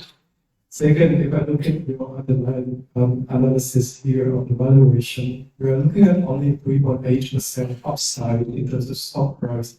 And for me, that's not attractive enough for I can have better opportunity cost with my investment value, it would be something else. So with these two questions, basically why hold sell? So thank you for your very interesting question, and we like this next one. Of course, one say we believe that digital can still, although it's a it's expanding into market segments and certainly we believe first it can still live pretty healthy because of equity, you can see on this slide. And second, that if you are an investor, you are still holding digital, we believe that during the 2024 to 2028 forecast period, EPS will tend to grow at 80%. So if you hold stock and assume that the valuation correctly reflects the growth of this company, we believe it's still worth for the investor rather to hold stock. And for those who are now who have not yet own a position in digital, like you have not bought stock yet, we believe that investor shouldn't take actions. First is because its valuation is currently quite high, and with one standard deviation above 3 less 3 EV. And second is that there's still many upside and downside potentials that you need to continue to watch. Regarding the upside, you can see here, if it can win a smartphone brand or if it can Xiaomi can replicate its secondary investors should buy stock. But if Xiaomi continues to diversify the shooter or its exceptions last is successful like the case of Kingsman in the past. Like that kind of one that is just clearly there's still a lot of uncertainty and they still need to watch a lot of factors. So we certainly post it might answer society. So Yeah, I want to support my partners while the strategies you will process. So when I compare digital or the stock in the supermarkets like mobile third parties to like digital much the split fundamentals. If you saw the decreasing from the research heavy damage, so these mobile companies they deliver very supportive capabilities. What's for insurers is digital also like in upstreams of retail. Money chasing. So if once the system covers, she will be the first one to get benefits.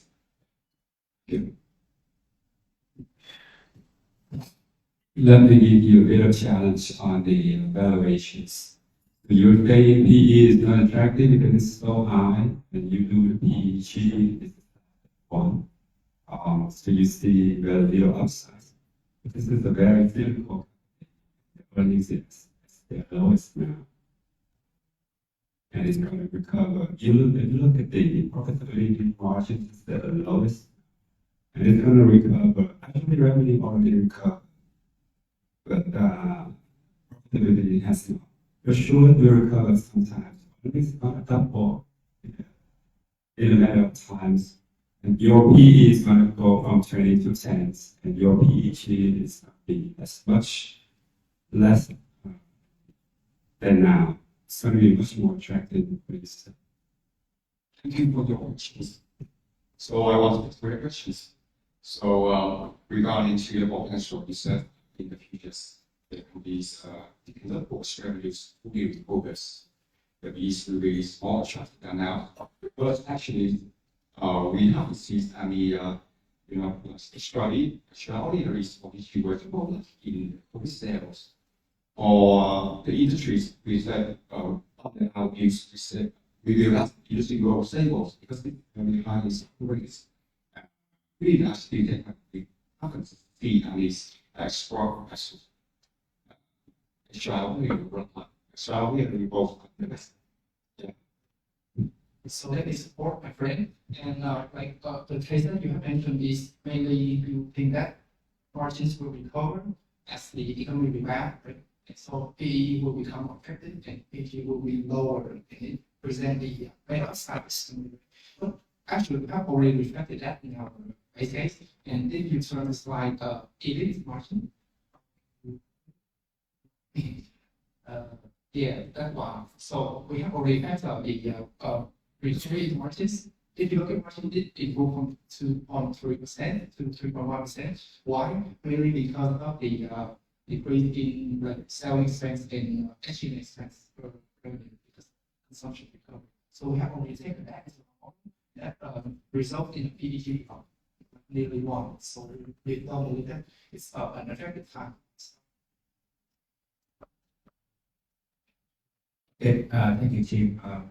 Can you go to slide on the asset revenue forecast?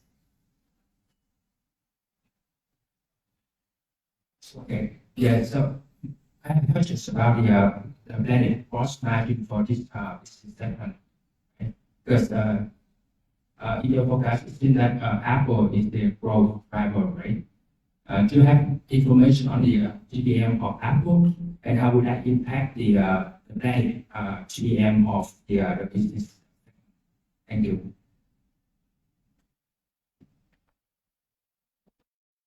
So thank you for your very interesting question, and I'm again is very happy with the next one. So first we have like breakdown the margins of each product portfolio in our So this one. So basically the form does not provide detailed numbers on these the detailed profit margin of each product portfolio, but we have only done some calculations. As you can see in the previous slides, there is some math and we come up with these numbers. So basically, like Apple has the lowest gross margin. Apple, like why? Because it is a very sellable product. It's very easy to sell, and one rule from this industry is basically that the easier a product to sell, the lower gross profit margin it is. So the increase in sales contribution from Apple will contribute to the lower gross margin.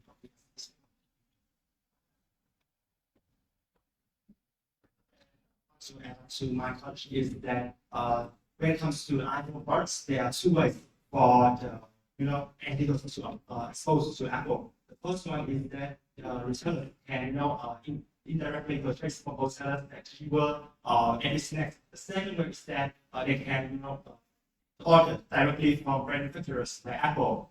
Because the first one is that to save inventory cost, and the second one to enjoy high margins.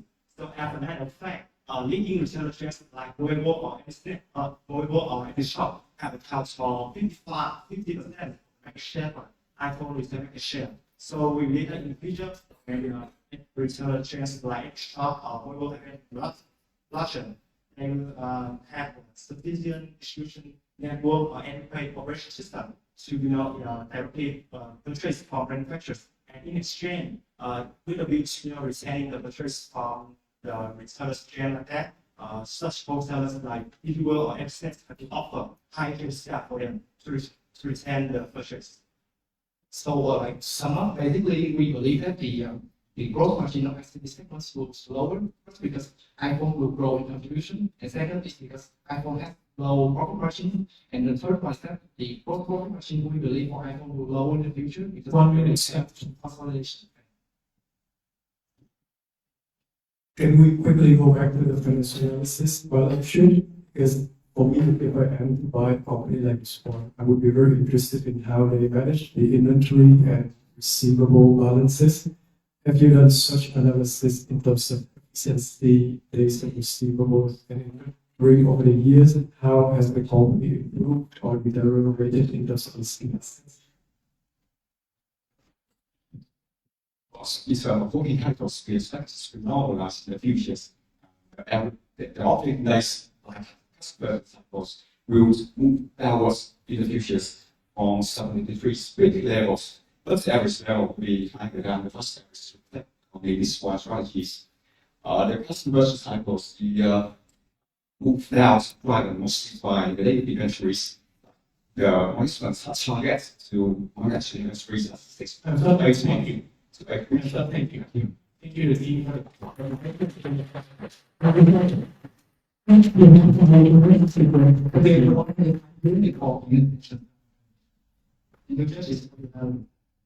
Xin cảm ơn Minh Thi của đội thứ ba. Xin mời các bạn quay về chỗ ngồi. và các bạn sẽ có 5 phút để chấm điểm trước khi đến với phần thi của đội tiếp theo.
Chúng ta còn 1 phút để hoàn thành phần chấm điểm cho đội thi thứ ba.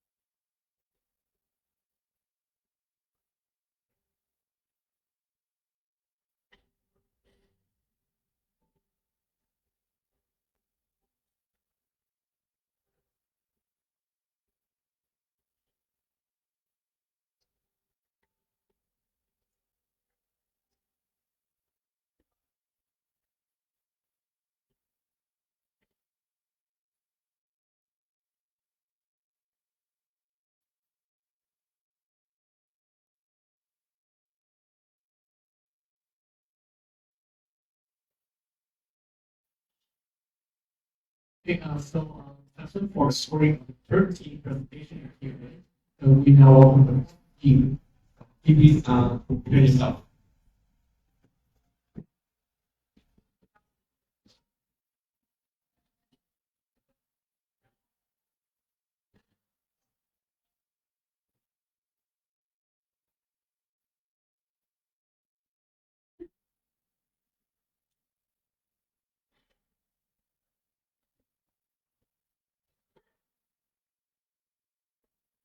Steve, are you ready for the presentation? We are ready. Okay, time starts now. Ethan, Dell, Shelby, do you know one thing that these three brands have in common? Well, this is dream all came true thanks to you. However, the dream maker is now facing a challenging time. And today, you are representing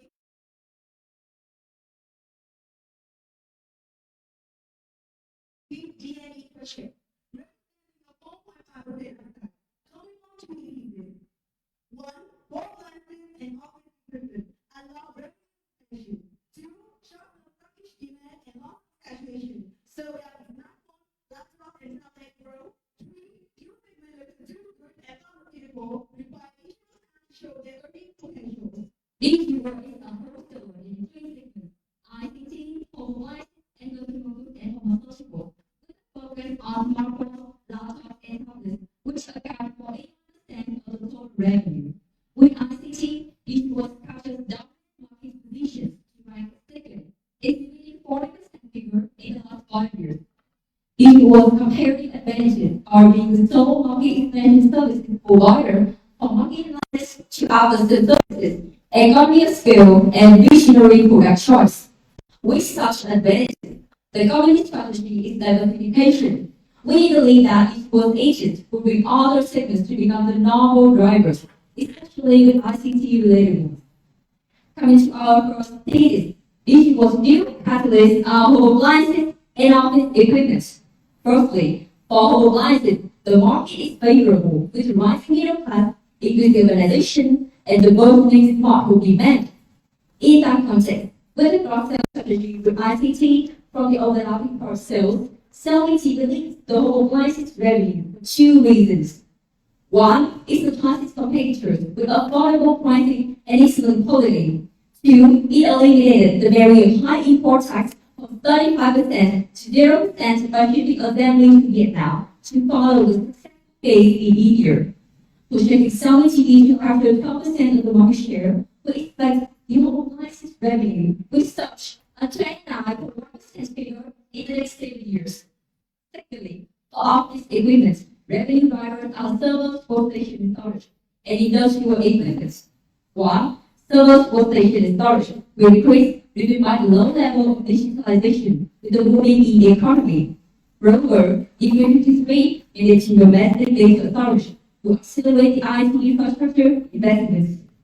Two, regarding industrial equipment, expected demand will increase at 8% figure due to AI inflow and increasing public investments.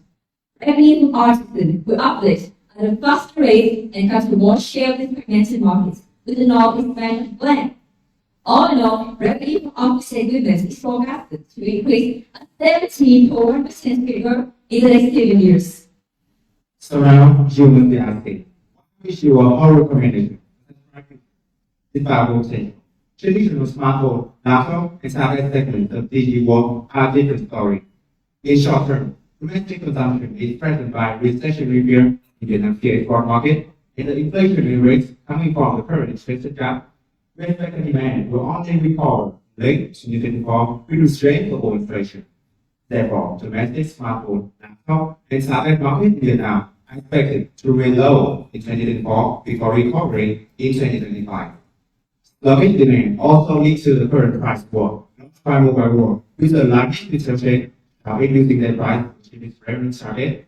This affects the war at a higher selling cost and also a lower profit margin. We project this price competition will only be alleviated from 2025 with recovered trading power.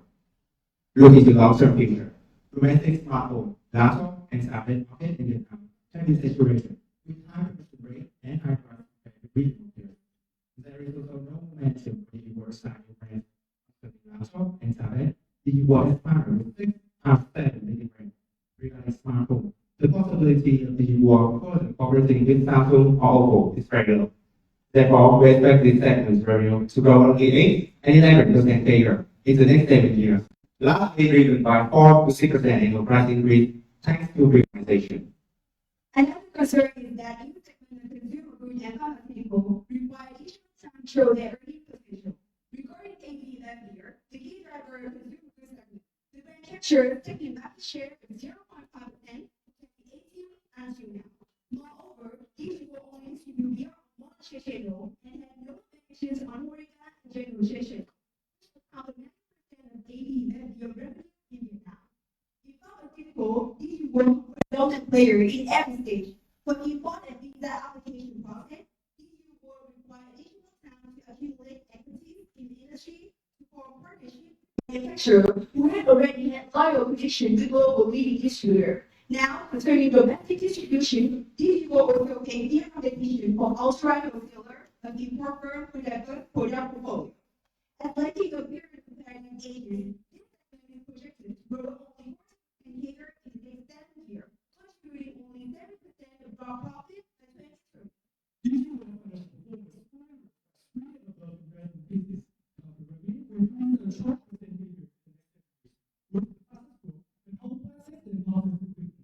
However, the growth rate is significantly slower than 2% CAGR in the past due to slowdown in smartphone and laptop segments. We expect the gross margin to reach 8% by 2030, thanks to contribution from higher margin segments. However, the net margin will be low until the end of 2024 until we recover and stabilize around 3% due to additional selling costs to develop the segment. And in terms of capital structure, digital is still lower than Asian peers and will manage to show a stable capital generation to support our growth. And from above investment highlights, we show a whole recommendation to digital and target price of 54,000 per share and upside of 4.5% using the forward average of discounted cash flow and multiple valuation methods. Regarding discounted cash flow, the WACC is calculated at 12.1% and the estimated growth rate is 2%. For a projection, we break it down to segments and sub-segments, then forecast them based on market size, market share, and industry growth. We estimate the gross margin through public data and disclosures, and from this inputs, the free cash flow to further generated a target price of more than 54,600 per share. Regarding relative valuation, here's some selected from domestic and comparable markets in the region through similar business models and financials. Using relative PE to adjust the differences between markets, we arrive at target PE for digital at 15.3 times. We also conducted a scenario analysis based on the assumptions of the and status quo, revealing a bull case of 62,500 KD and a bear case of 47,900 KD per share. We identify 2 major risks for DigiWall. The biggest downside risk of DigiWall involves prolonged economic downturn beyond 2024 and even a more severe recession. As a result, the impact of the negative economic situation has been reflected in our bank case. Mitigation involves global inflation and relying on enough economic strength. Furthermore, DigiWall also faces concentration risk in smartphone segment when revenue comes mainly from Japanese. With a decrease in market share, the valuation can be reduced by 100% compared to the business. However, we believe DigiWall can limit by increasing Apple's market share in comprehensive services and diversifying into other industries. The good side is that DigiWall is built its brand not and focus. The company has demonstrated its efforts to emphasize operations and launch by the CSR initiative. Moreover, DigiWall is both outstanding in terms of governance thanks to emphasize achievements. Despite one impact of ERP being identical to ERM, the company is going to transparency by including 2 independent board members and with the C plus company digital, raising good compared to peers. We believe DigiWall has a requirement to rise above financial metrics. One, and operating equipment and operating engine. 2, short-term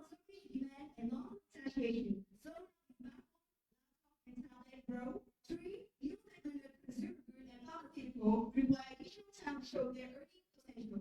We issue a recommendation unusual. These people have big vision and big dream. Oh, that day, dream could even come true. A turkey to your nightmare. We say, thank you for all Georgia. Thank you. Now, I open for Q&A.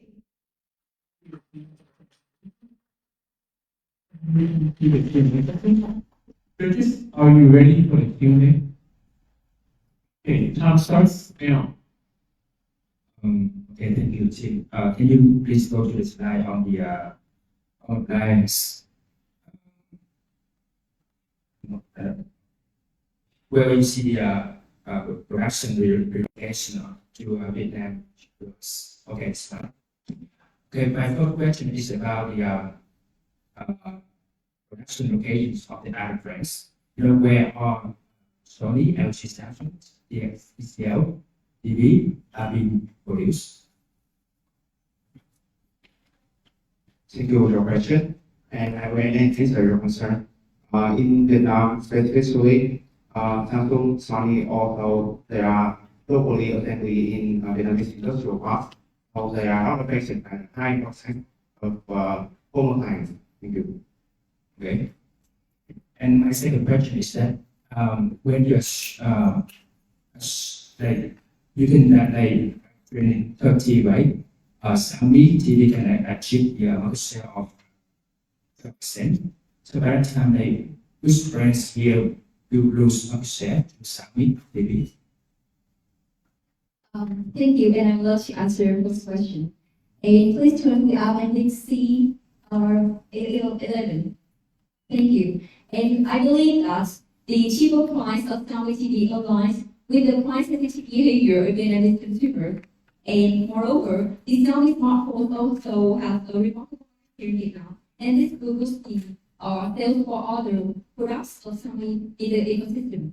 And moreover, we believe that other brands such as Samsung or LG or others are the higher price than Xiaomi would lose the market share. Thank you.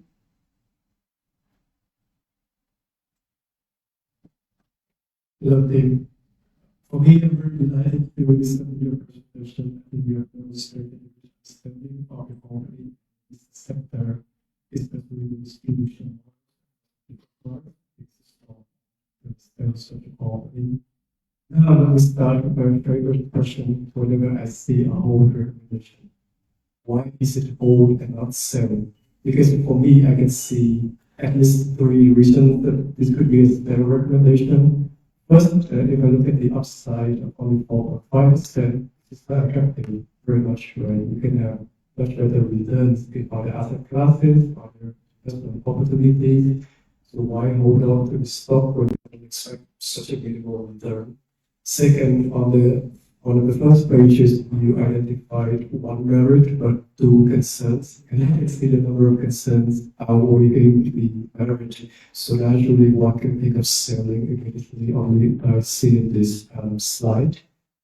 The third one is when you look at the merit itself, which is all appliances and office equipment, it's not too clear for me regarding the profit margins of these products, because if it is a smaller margin, it's going to drive down profitability across the company, and it's not a merit in itself at all. So let me stop here and hear from you. So thank you for the question. Thank you for the question. So regarding your first concern, why a whole 5% side is a whole issue? We believe from the investor perspective, the annual holding yield for the first year will equal to the upside of 5%, plus the cost of equity of 14.56%. Therefore, the yield for investor in first year would be 19%, which is higher than most fixed income instruments. And for the second question, regarding 1 merit and 2 concerns, we could evaluate that the impact on valuation of the merit is a lot higher than the concern. And we believe that with a 4.5% upside, and with such a business models, we have been developing our recommendation. For the third question, regarding the gross margin of segments, we believe that with the rising contribution of revenue from office equipment and home appliances, with a higher gross margin, ICT distribution. Please look to the appendix about gross margin in the data. We can see that the gross margin of office equipment and home have a lot higher traditional ICT segments. Therefore, it would really drive up the profitability of each work. Hope that's the concern. I'd love to add on to my colleague. So in terms of the two concerns that you on the slide, I would like to clarify that the first concern, actually you want to have a really good position in the ICT segment, even though in structure it might be negatively affected by the macroeconomic outlook. However, in the long term, the ICT segment will generate a stable cash flow and will still have a shoe again the diversifying into other segments. And for the second concern is our new segment of consumer goods and pharmaceutical. Even though in structure today you will have no clear advantages, however, we believe that with the market expansion services, as well as a really good research team, it will help to expand into other sales channels as well as find a new brand, and therefore it can help people to expand knowledge to the new segment. Thank you.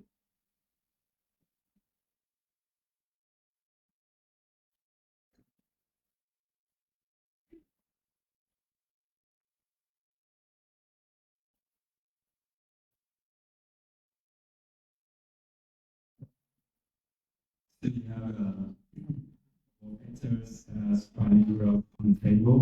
Some segments are slowing down, some segments are still performing.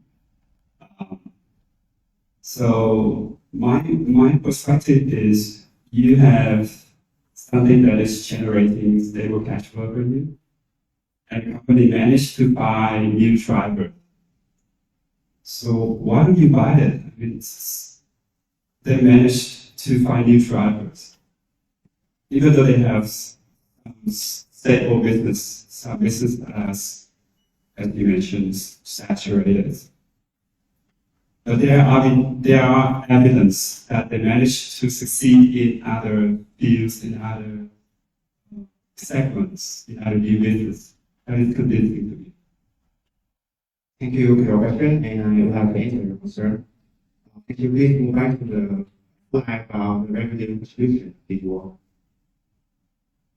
Right, so also we do identify that there are few segments that would be the growth driver if you want, such as online and office equipment, while the other of consumer goods and pharmaceutical and show a very potential.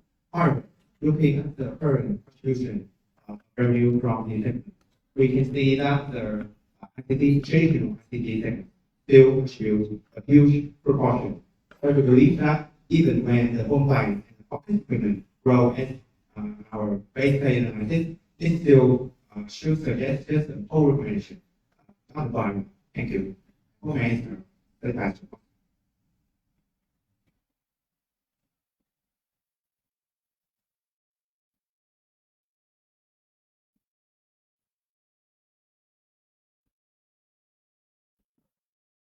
We move to the ESG risk, because I have questions here. First, I see the scoring that you assigned the company being 49.8 out of 100, while you say that there's a clear ESG focus. You know, for me, 49.8, which is out of 100, is not a very high score. So I'm a bit confused here. Can you clarify if you think this is a high risk, medium, or low ESG risk company? That's the first one. And second, when you said that there's an identity DOB and DOM. Do I understand correctly that you see the same people across the board of directors and management? Then can you clarify if it's a good thing or a bad thing from your perspective? Thank you. I'd like to address your concern. So please look at the ESG scorecard of Reveal. So as you can see on the slide, actually the people or in the moderate score according to ESG Revealing scorecard. However, we believe that it is an international scorecard and therefore have to be adjusted to the Vietnamese. And as you can see, please go to the next slide. As you can see, compared to all comparator with a higher rate, we still believe that the issue was you recorded a good ESG scorecard. And for your second concern, I would like to clarify that what you understanding are true is that it is identical between the DOD and DON. However, we ESG governance.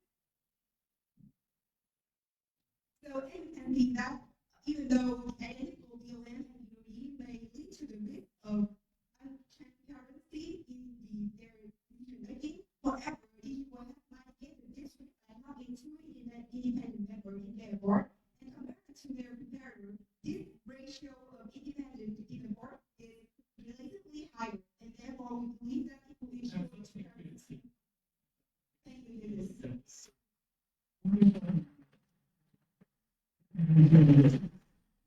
It's also time for a 30-minute break while our judge panel pick up teams and come with the final conclusion. Xin chào các bạn. Bây giờ thì anh sẽ được cụ thể để thực hiện tổ chức cũng như là đó là cái phòng thêm điểm của anh biết.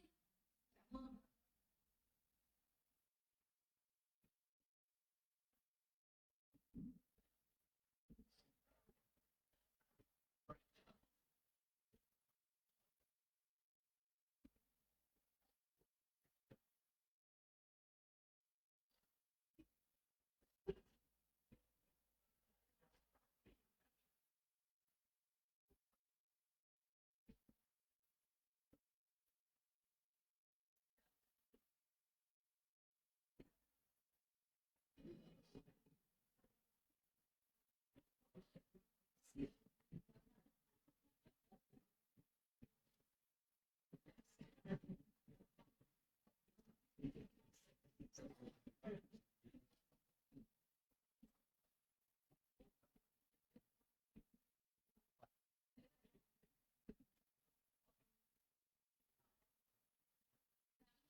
Taking the time.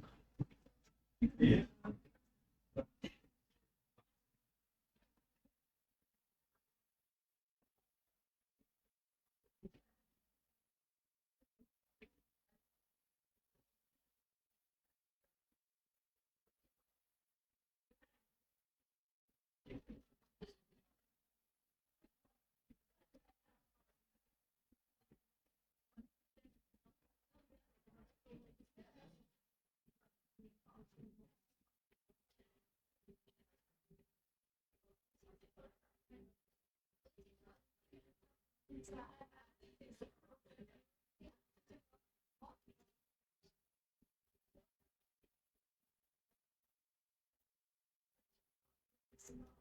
Chiếu kìa.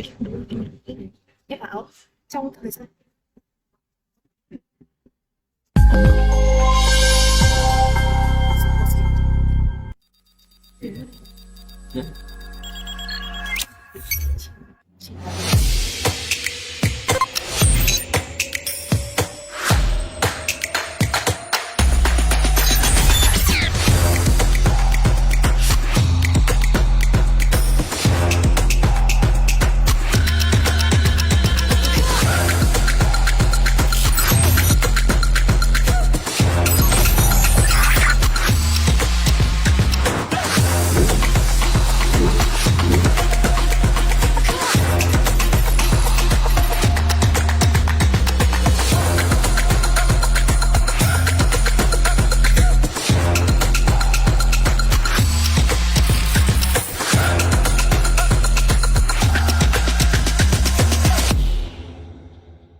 Khối dịch vụ thông tin tài chính được tin tưởng sử dụng bởi rất nhiều tổ chức định chế tài chính trong và ngoài nước và cũng như là hàng nghìn nhà đầu tư cá nhân. Chúng tôi xây dựng rất là nhiều các sản phẩm nền tảng khác nhau dựa trên cơ sở dữ liệu tài chính chuyên sâu, toàn diện, chính xác, bao gồm cổ phiếu, trái phiếu, ngành và kinh tế vĩ mô. 3 cái nhóm sản phẩm tiêu biểu bao gồm hệ thống FinPro là hệ thống cung cấp cơ sở dữ liệu tài chính toàn diện nhất Việt Nam hiện nay cho nhà đầu tư tổ chức chuyên nghiệp. Hệ thống FinTrade là nền tảng phân tích dữ liệu chứng khoán chuyên sâu và trực tuyến dành cho các chuyên viên môi giới và các nhà đầu tư năng động. Giải pháp dữ liệu API DataFeed là dịch vụ cung cấp giải pháp thông tin, dữ liệu và công nghệ tài chính cho các khách hàng tổ chức.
Khối dịch vụ thông tin tài chính được tin tưởng sử dụng bởi rất nhiều tổ chức định chế tài chính trong và ngoài nước và cũng như là hàng nghìn nhà đầu tư cá nhân. Chúng tôi xây dựng rất là nhiều các sản phẩm nền tảng khác nhau dựa trên cơ sở dữ liệu tài chính chuyên sâu, toàn diện, chính xác, bao gồm cổ phiếu, trái phiếu, ngành và kinh tế vĩ mô. 3 cái nhóm sản phẩm tiêu biểu bao gồm hệ thống FinPro là hệ thống cung cấp cơ sở dữ liệu tài chính toàn diện nhất Việt Nam hiện nay cho nhà đầu tư tổ chức chuyên nghiệp. Hệ thống FinTrade là nền tảng phân tích dữ liệu chứng khoán chuyên sâu và trực tuyến dành cho các chuyên viên môi giới và các nhà đầu tư năng động. Giải pháp dữ liệu API DataFeed là dịch vụ cung cấp giải pháp thông tin, dữ liệu và công nghệ tài chính cho các khách hàng tổ chức.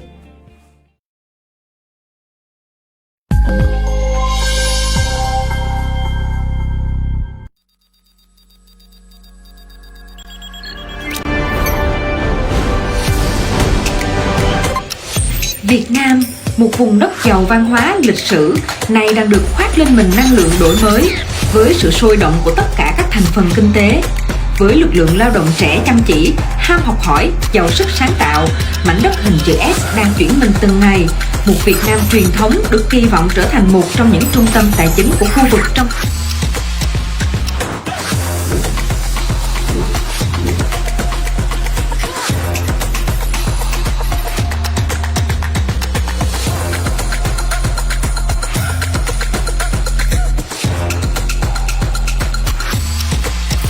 quốc tế. Cùng với lợi thế địa phương của mình, VCBF đã và đang cùng khách hàng đầu tư vào các công ty niêm yết giàu động lực phát triển tại Việt Nam. Đầu tư dường như phức tạp nhưng lại dễ dàng khi bạn tìm được một công ty quản lý quỹ uy tín cùng đồng hành. Chúng tôi tự hào cung cấp cho quý khách hàng sự lựa chọn tốt nhất cho cả hai. Một đơn vị quản lý quỹ uy tín và chuỗi sản phẩm đầu tư quỹ mở hiệu quả. Chúng tôi hiểu rằng các khoản đầu tư của bạn không chỉ là những con số trên giấy, chúng thể hiện thành quả lao động và những ước mơ bạn gửi gắm cho tương lai. Đó là lý do tại sao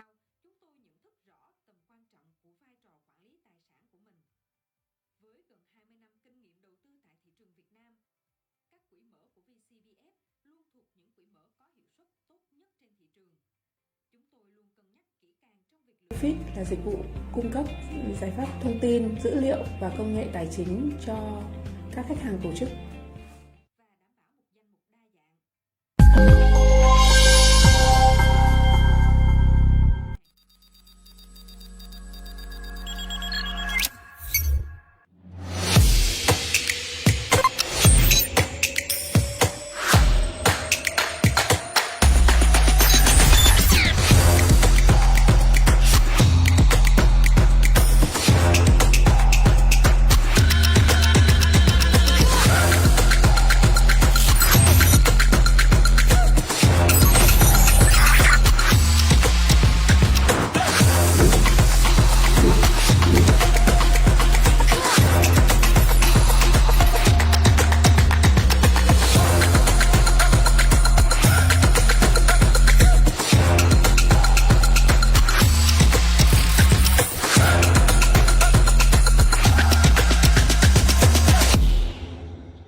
Khối dịch vụ thông tin tài chính được tin tưởng sử dụng bởi rất nhiều tổ chức định chế tài chính trong và ngoài nước và cũng như là hàng nghìn nhà đầu tư cá nhân. Chúng tôi xây dựng rất là nhiều các sản phẩm nền tảng khác nhau dựa trên cơ sở dữ liệu tài chính chuyên sâu, toàn diện, chính xác, bao gồm cổ phiếu, trái phiếu, ngành và kinh tế vĩ mô.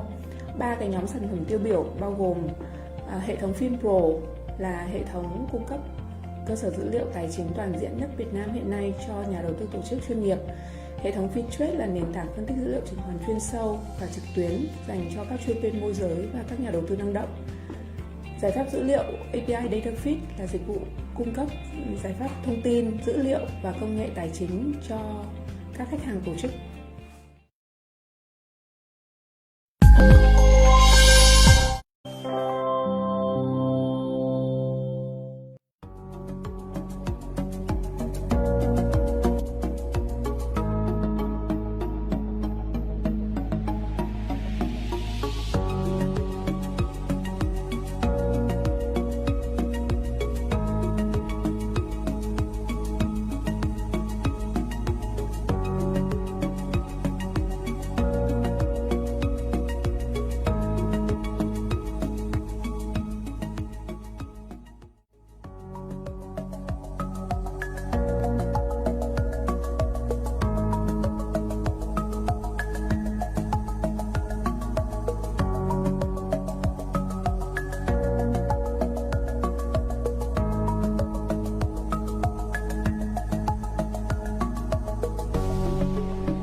Pleasure to partner with SmartTrain and to work with your fantastic team.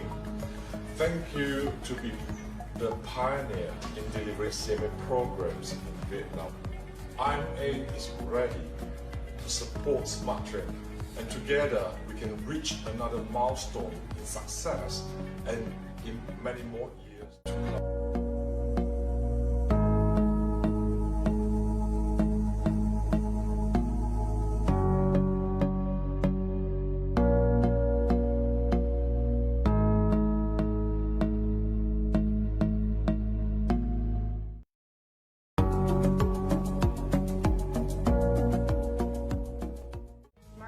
To provide the internal audit community in Vietnam with an opportunity to prepare for the 3-part CIA exam.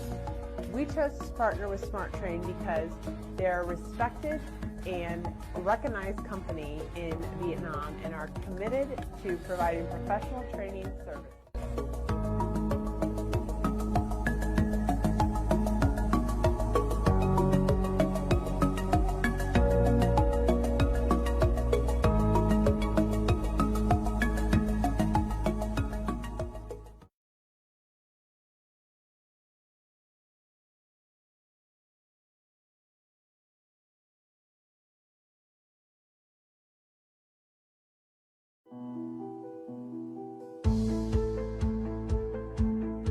Thành lập từ năm 2007, Học viện Army Coach là công ty duy nhất tại Việt Nam được cả Học viện CFA và Hiệp hội GAP công nhận. Học viện Army Coach là tổ chức đầu tiên tại Việt Nam đào tạo trọn vẹn cả 3 cấp độ của kỳ thi CFA, với khóa cấp độ 3 đầu tiên vào năm 2010 và hiện vẫn là một trong số rất ít trung tâm tại Việt Nam đủ năng lực chuyên môn để đào tạo được cả 3 cấp độ.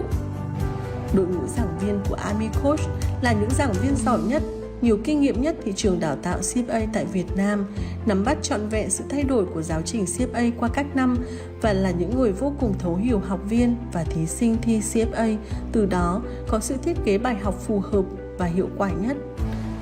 Hình thức học online của Army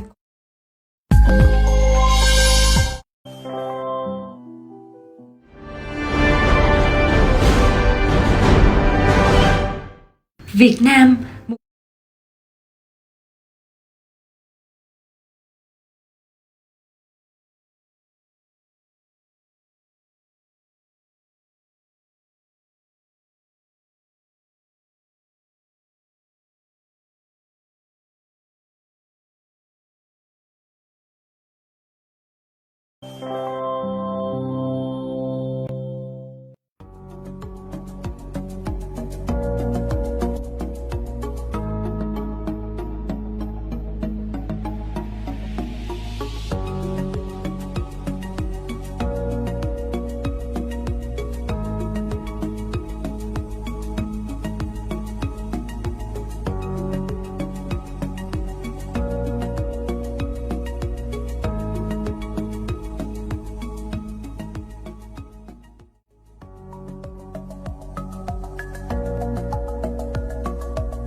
pleasure to partner with SmartTrain and to work with your fantastic team.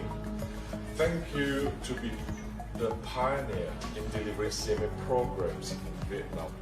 IMA is ready to support SmartTrain, and together we can reach another milestone in success and in many more years to come.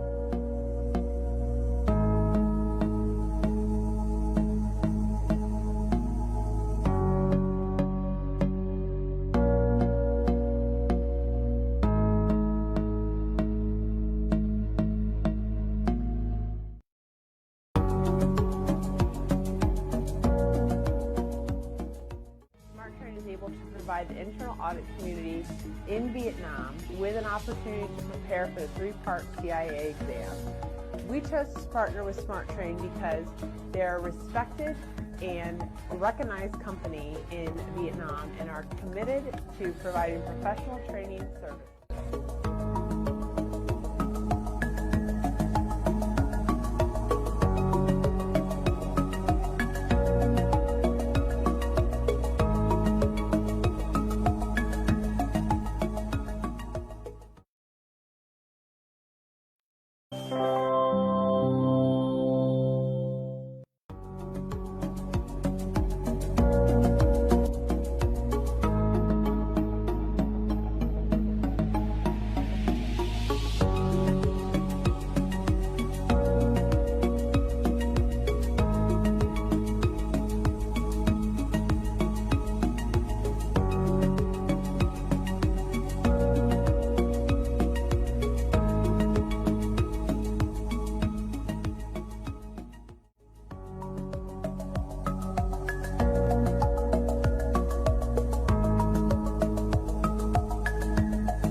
Pleasure to partner with SmartTrain and to work with your fantastic team.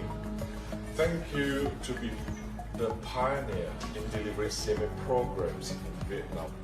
IMA is ready to support SmartTrain, and together we can reach another milestone in success and in many more years to come.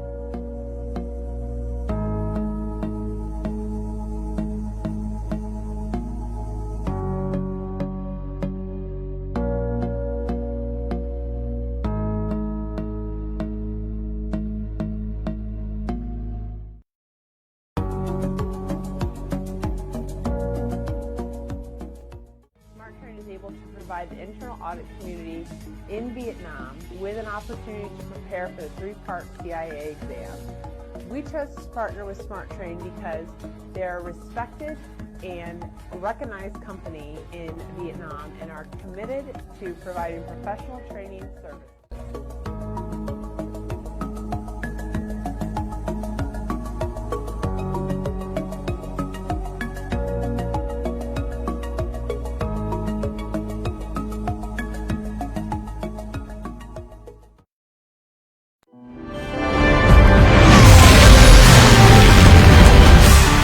Việt Nam, một vùng đất giàu văn hóa, lịch sử, này đang được phát lên mình năng lượng đổi mới với sự sôi động của tất cả các thành phần kinh tế, với lực lượng lao động trẻ chăm chỉ, ham học hỏi, giàu sức sáng tạo.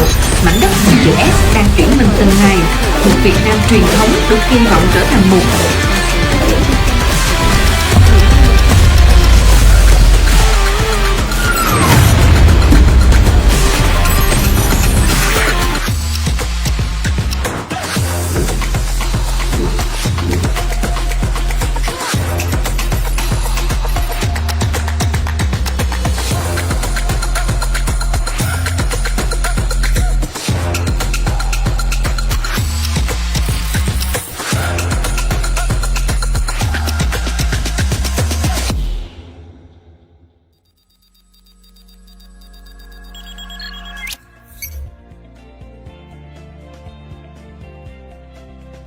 Khối dịch vụ thông tin tài chính được tin tưởng sử dụng bởi rất nhiều tổ chức định chế tài chính trong và ngoài nước, và cũng như là hàng nghìn nhà đầu tư cá nhân. Chúng tôi xây dựng rất là nhiều các sản phẩm nền tảng khác nhau dựa trên cơ sở dữ liệu tài chính chuyên sâu, toàn diện, chính xác, bao gồm cổ phiếu, trái phiếu, ngành và kinh tế vĩ mô. 3 cái nhóm sản phẩm tiêu biểu bao gồm hệ thống FinPro là hệ thống cung cấp cơ sở dữ liệu tài chính toàn diện nhất Việt Nam hiện nay cho nhà đầu tư tổ chức chuyên nghiệp. Hệ thống FinTrade là nền tảng phân tích dữ liệu chứng khoán chuyên sâu và trực tuyến dành cho các chuyên viên môi giới và các nhà đầu tư năng động. Giải pháp dữ liệu API DataFeed là dịch vụ cung cấp giải pháp thông tin, dữ liệu và công nghệ tài chính cho các khách hàng tổ chức.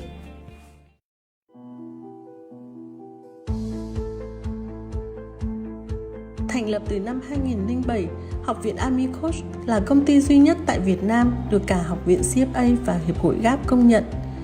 Học viện AmiCoach là tổ chức đầu tiên tại Việt Nam đào tạo trọn vẹn cả 3 cấp độ của kỳ thi CFA, với khóa cấp độ 3 đầu tiên vào năm 2010 và hiện vẫn là một trong số rất ít trung tâm tại Việt Nam đủ năng lực chuyên môn để đào tạo được cả 3 cấp độ. Đội ngũ giảng viên của AmiCoach là những giảng viên giỏi nhất, nhiều kinh nghiệm nhất thị trường đào tạo CFA tại Việt Nam, nắm bắt trọn vẹn sự thay đổi của giáo trình CFA qua các năm và là những người vô cùng thấu hiểu học viên và thí sinh thi CFA, từ đó có sự thiết kế bài học phù hợp và hiệu quả nhất. Hình thức học online của AmiCoach giúp học viên chủ động thời gian học mọi lúc, mọi nơi, tiết kiệm chi phí, có thể nghe đi nghe lại bài giảng để hiểu kỹ hơn.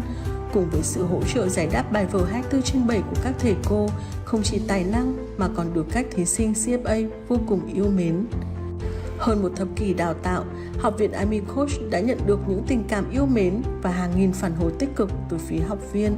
Các anh chị và các bạn học viên đã từng theo học tại AmiCoach vẫn luôn truyền miệng tới những thế hệ học viên mới rằng AmiCoach là địa chỉ đáng tin cậy nhất để theo học chương trình CFA và các chương trình tài chính nâng cao. AmiCoach, công ty duy nhất tại Việt Nam được cả Học viện CFA và Hiệp hội GAP công nhận.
Pleasure to partner with SmartTrain and to work with your fantastic team. Thank you to be the pioneer in delivering CMA programs in Vietnam. IMA is ready to support SmartTrain, and together we can reach another milestone in success and in many more years to come.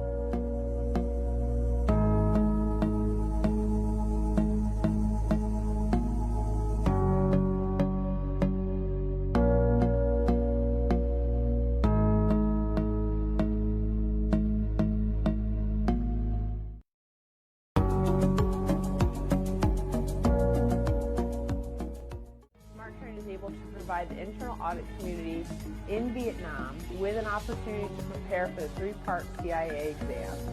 We chose to partner with SmartTrain because they're a respected and recognized company in Vietnam and are committed to providing professional training service.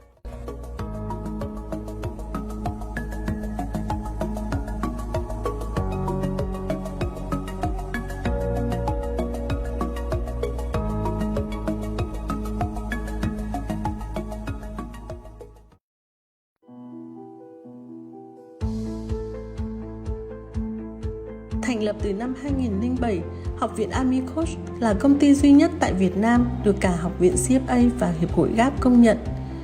Học viện Army Coach là tổ chức đầu tiên tại Việt Nam đào tạo trọn vẹn cả 3 cấp độ của kỳ thi CFA, với khóa cấp độ 3 đầu tiên vào năm 2010 và hiện vẫn là một trong số rất ít trung tâm tại Việt Nam đủ năng lực chuyên môn để đào tạo được cả 3 cấp độ. Đội ngũ giảng viên của Army Coach là những giảng viên giỏi nhất, nhiều kinh nghiệm nhất thị trường đào tạo CFA tại Việt Nam, nắm bắt trọn vẹn sự thay đổi của giáo trình CFA qua các năm và là những người vô cùng thấu hiểu học viên và thí sinh thi CFA, từ đó có sự thiết kế bài học phù hợp và hiệu quả nhất. Hình thức học online của Army Coach giúp học viên chủ động thời gian học mọi lúc, mọi nơi, tiết kiệm chi phí, có thể nghe đi nghe lại bài giảng để hiểu kỹ hơn. Cùng với sự hỗ trợ giải đáp bài vở 24/7 của các thầy cô, không chỉ tài năng mà còn được các thí sinh CFA vô cùng yêu mến. Hơn một thập kỷ đào tạo, Học viện Army Coach đã nhận được những tình cảm yêu mến và hàng nghìn phản hồi tích cực từ phía học viên. Các anh chị và các bạn học viên đã từng theo học tại Army Coach vẫn luôn truyền miệng tới những thế hệ học viên mới rằng Army Coach là địa chỉ đáng tin cậy nhất để theo học chương trình CFA và các chương trình tài chính nâng cao. Army Coach, công ty duy nhất tại Việt Nam được cả Học viện CFA và Hiệp hội GAP công nhận.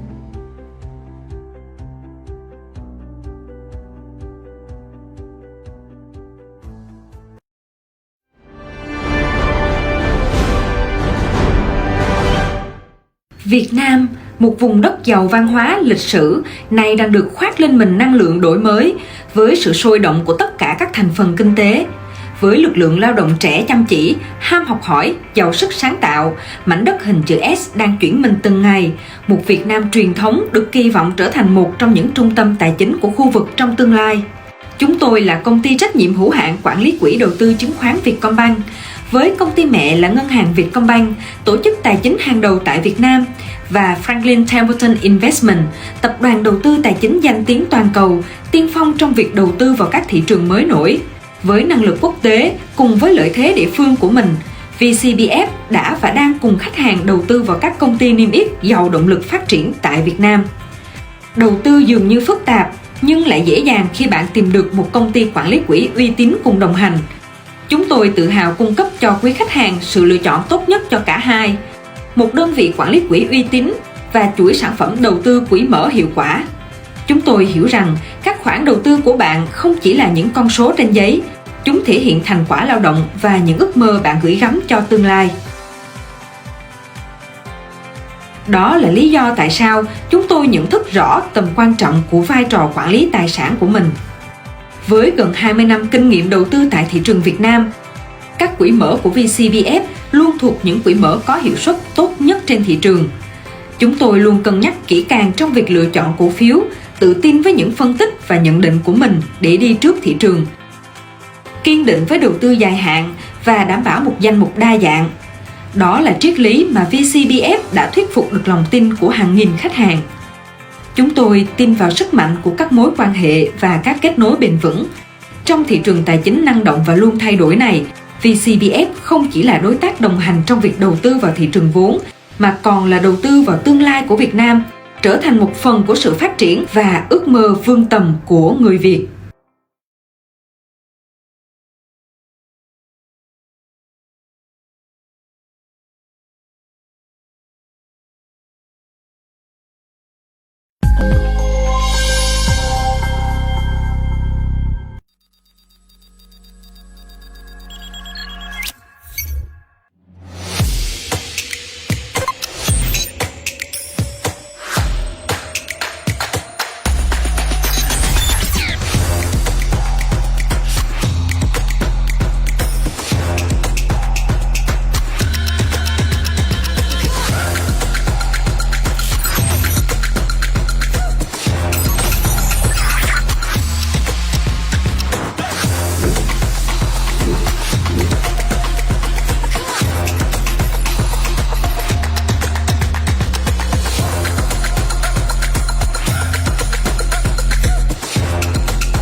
pleasure to partner with SmartTrain and to work with your fantastic team. Thank you to be the pioneer in delivering CMA programs in Vietnam. IMA is ready to support SmartTrain, and together we can reach another milestone in success and in many more years to come.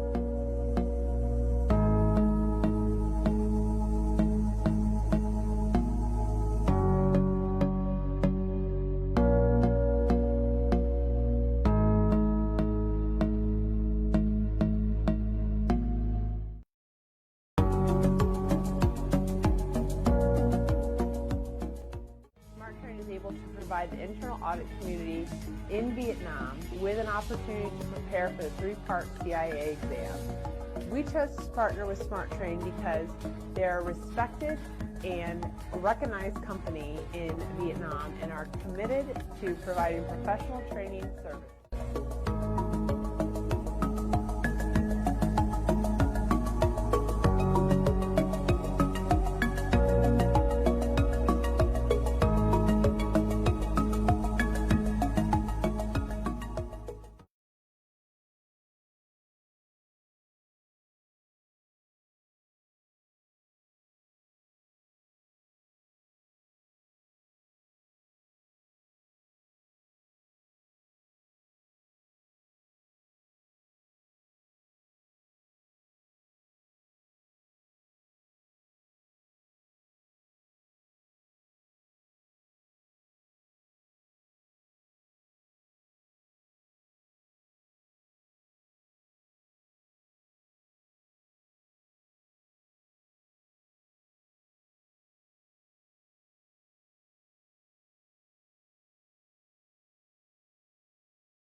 Ultimate benefits of users.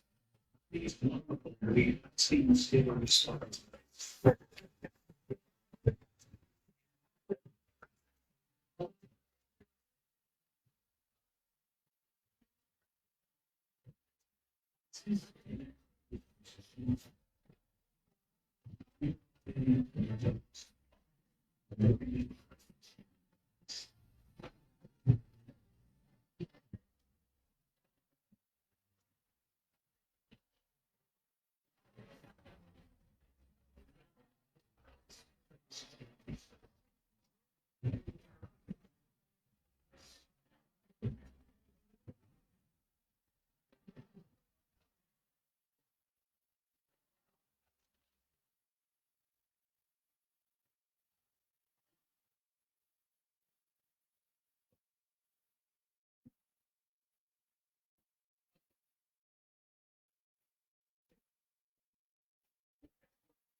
Công ty duy nhất tại Việt Nam được đạt việc siêu anh và một vụ đã công nhận trình độ việc push đã đầu tiên tại Việt Nam và về cả ba cấp độ vì siêu anh được đầu tiên đứng danh là một trong số rất ít trong đủ năng lực chuyên môn để cả ba cấp độ là lý do vì phòng nhận nhiều kinh nghiệm nhất của trường đào tạo sinh ở tại Việt Nam đến các trường này xây dựng sản xuất riêng hay bằng cách là đối tượng có nhiều học viên phải sinh đi xem hay từ đó kế thành học phù thuộc là bị phần thì có học năng được sinh tốt học viên trong được thời gian học và học viên kiểm soát việc học có thể biết là sản phẩm được biết không sự hỗ trợ sẽ là bọn chúng tôi thực hiện của chúng ta sẽ không đủ năng lực không không đào tạo việc cá nhân được khuyến khích thành tích mình và người dùng quá các lý do của ta vì các phần theo một mình ở công trình về việc nói pháp bằng sao mà có thể được sự đạt tiêu chuẩn để thay đổi sự sở sự thay đổi cho sự đại diện tiên tiến tại Việt Nam không thể tập vì siêu đến được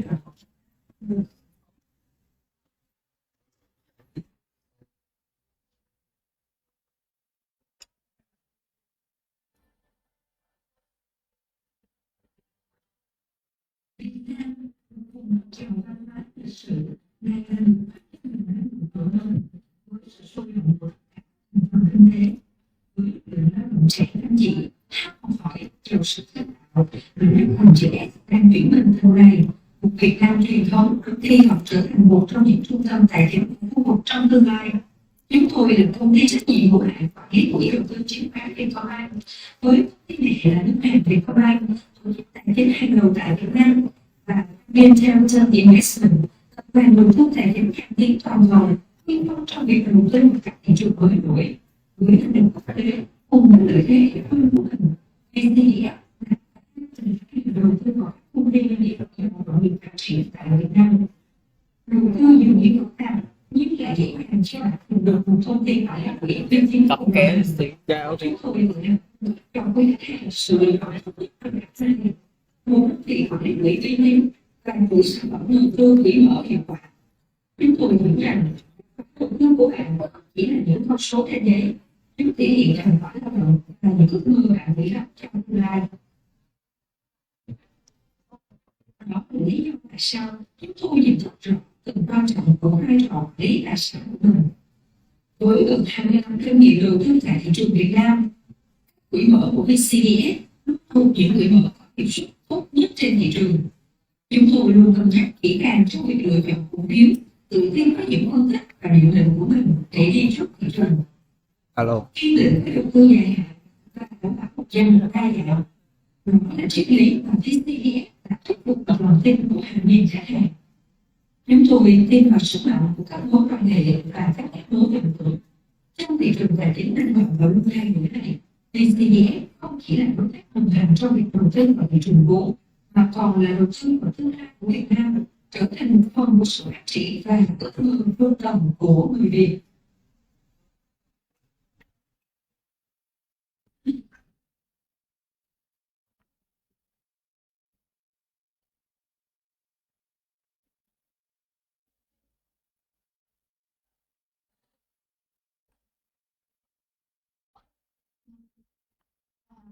before coming to the next sections, we would love to have a small surface, so you can scan the QR code here, and please spend 5 minutes to do it, and we'll continue to the next section soon. Thank you.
Alo.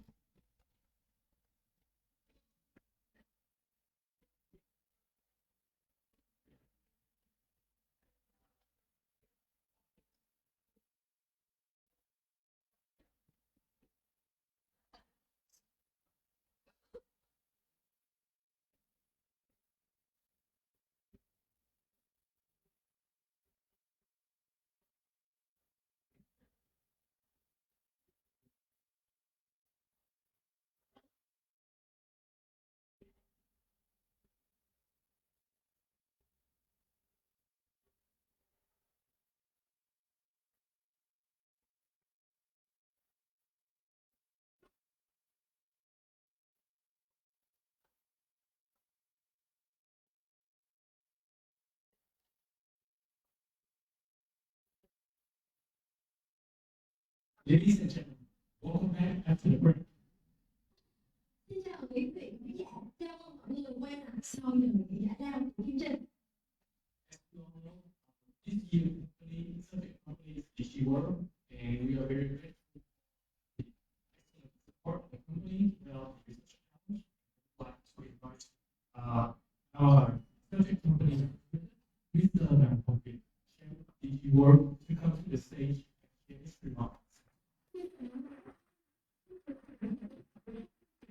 Đầu, xin mời anh các đoàn người lên sân khấu chia sẻ vài lời với chương trình. Hôm nay có rất nhiều cảm xúc. Đầu tiên là đúng tim rất là trẻ, rất là khả năng mổ xẻ cái chương trình. Bởi vì mà đã đến rất là nhiều góc nhìn cũng mới và có rất là nhiều những thông tin mà bản thân mình cũng chưa chắc đã nắm được hết. Xin cảm ơn các đội đã rất là tập trung và chi tiết.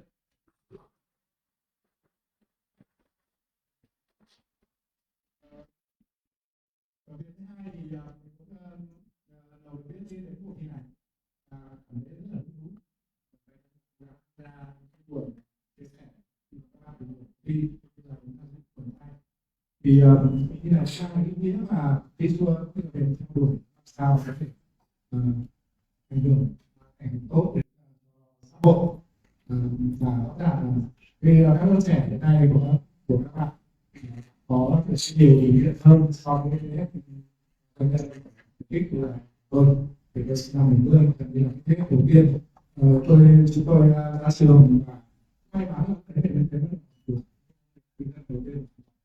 và chúng tôi có rất là nhiều bất ra nhưng mà thiệt thòi chúng tôi không được học hành nghề những bạn như là gần như là không quan trọng tôi là những người đầu tiên tôi đi học thì mà để đến áp biết là những khối HP để tôi học HP là cũng là phải học từ chính cái kinh doanh nhưng khi tham gia các khóa học khác tôi không có sức thì các bạn nó hơn có rất nhiều tốt cái lời khuyên quý giá cái đầu ra cái kỳ nó thì các bạn thấy là các bạn rất là giỏi cái khả năng mà research presentation rất là nhiều cái chỗ tôi thấy là trong cái phần làm ấy thì có một phần có lẽ là các bạn chưa đi làm chưa có kinh nghiệm các bạn đang xem cái phần nổi doanh nghiệp hơn còn cái phần chìm của doanh nghiệp thì là bạn cũng là chưa phát hiện ra thì ví dụ như là mass market expense service nó có phải là cái gì nó phí không để nói ra anh biết là tôi làm gì sao thì bây giờ ông làm theo sau nào thì nó là rất ý rồi thì mà các bạn sau này ra trường thì nghiên cứu của doanh nghiệp hay là phân tích của doanh nghiệp thì phải để ý hơn các cái phần trình đấy. Và như ở cái xua thì chúng tôi có chiến lược 3C. Chữ C đầu tiên là cơ sở vật chất, hay ở đây nói là một kiểu cách rộng rãi hơn, đó là uy tín của doanh nghiệp, nền tảng tài chính, các cái cái quy trình tin. Chữ C thứ hai là con người đây là cái nhân sự mình sao chúng tôi phải tạo môi trường làm việc tốt, motivate con người. Và C ba là cơ hội, thực ra cơ hội nó mênh mông rất nhiều. Đang phát triển Việt Nam cơ hội của mình và ngay cả những lúc khủng hoảng và những lúc khó vô thì nhất chúng tôi đã trải qua 2 khủng hoảng kinh tế rồi, sau những cuộc khủng hoảng lớn lên hoặc lên hoặc lấy cái phần từ đối thủ mình hoặc là mình mua lại đối thủ mình thì đó là những cái phần trình của doanh nghiệp. Có lời khuyên rằng sau khi nghiên cứu doanh nghiệp thì tìm hiểu phần trình này sẽ dẫn dắt cái thành công của doanh nghiệp. Chắc là thế thôi. Cảm ơn.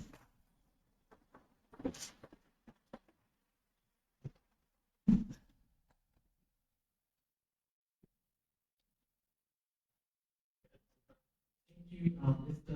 Movie, for your very constructive feedback. And moving forward, before we come to the announcement results, so we want to to express our deep appreciation for our distinguished judge panel for your dedication along the way. And as a result, we would like to invite all 3 judges to the stage to receive a small gift from the organizing team. And I would like to welcome Mr. Lý Lâm Duy, CFA representative from the steering committee of CFA Community Vietnam to the stage to deliver. Please welcome them. Tiếp theo chúng tôi muốn bày tỏ riêng với một nhóm sản xuất và để thì thôi là phải thuê các cán bộ từ những vụ những nhân vật tuyệt vời của chúng ta. Thì rất vui được mời ông Lý đại diện ban điều hành cộng đồng CFA tại Việt Nam lên sân khấu trao chứng thực và quà tặng cho một dòng giám khảo của chúng ta.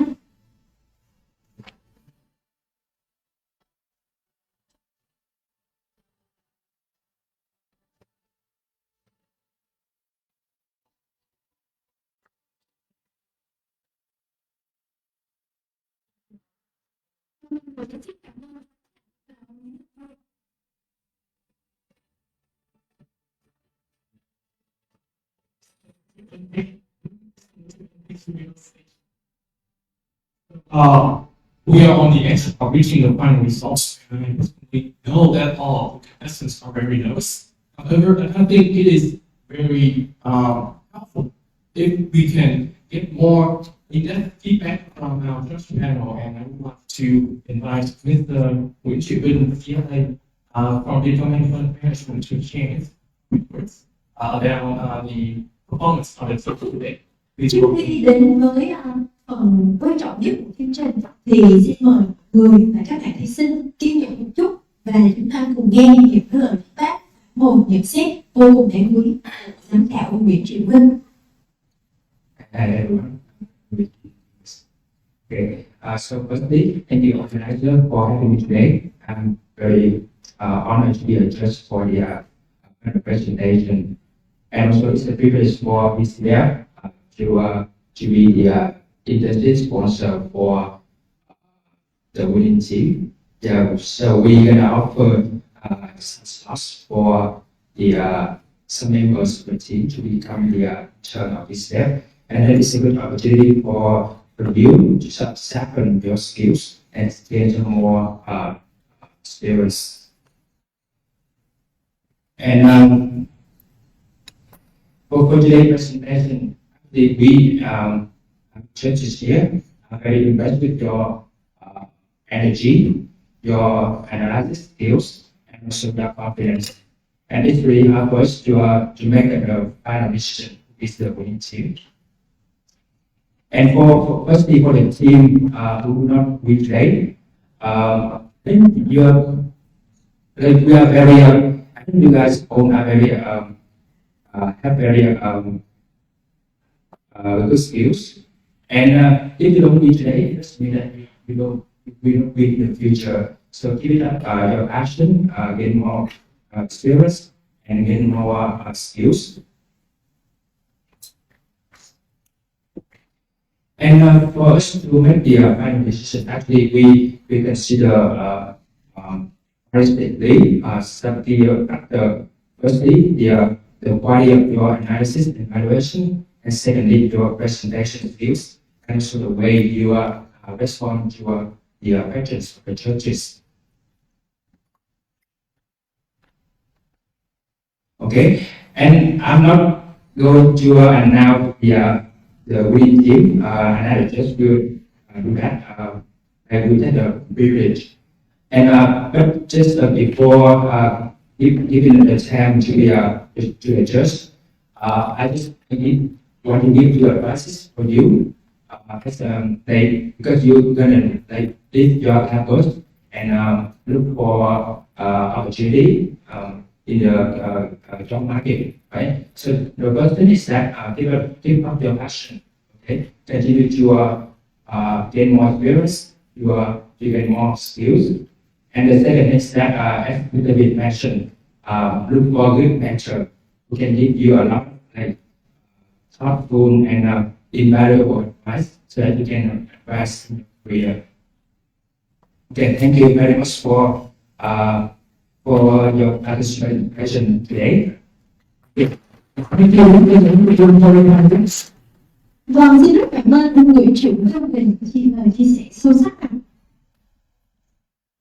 And now we have to come to the moments we've all been waiting for, the moments when the champion of this DLA Institute Research Fellowship 2023-2024 is announced. Và bây giờ thì chúng ta đã đến với quan trọng nhất của buổi lễ ngày hôm nay, nhà vô địch cuộc thi nghiên cứu CFA Việt Nam năm 2023 và 2024 sẽ được tuyên bố. To welcome to the stage Mr. Bùi Quang Duy, our church, to come to the stage and announce the national champion of this year's CFA Institute Research Challenge. Chúng tôi xin mời lên sân khấu đã Bùi Quang Duy sẽ công bố nhà vô địch cuộc thi nghiên cứu CFA Việt Nam năm nay.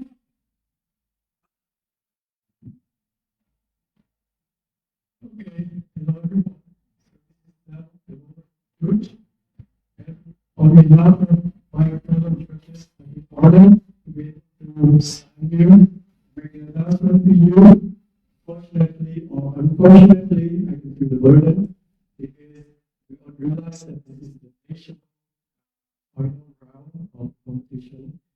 And as we have seen, all of the 4 teams have performed really well today. So as my colleague Mr. Venus has mentioned, it's also a deliberate discussion of judges to choose the best team, and we have identified a team that in our view and from our combined experiences with exposure from regional and global markets, we have felt to be the best representative of Finland to win and proceed to the next round. Before giving the team name, I'll give a hint. Let's see if anyone can guess.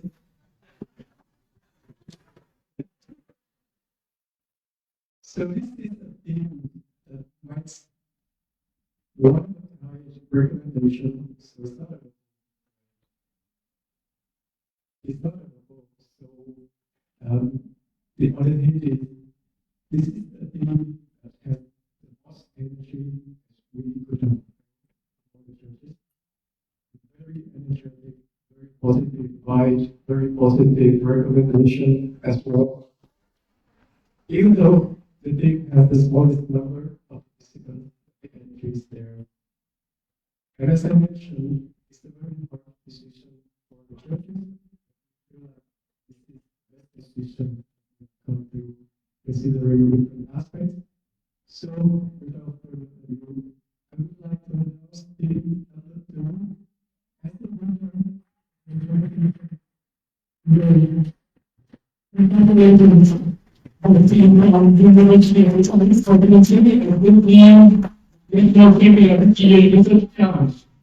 Và xin chúc mừng đầu đến trường đại học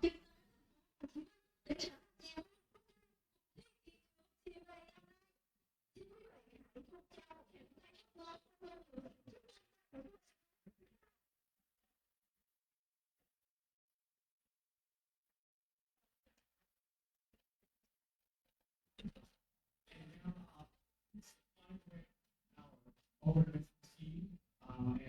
As far as local partners who deliver its certificates to recognize the extreme efforts of all teams participating in the local economy. So I would like to welcome the stage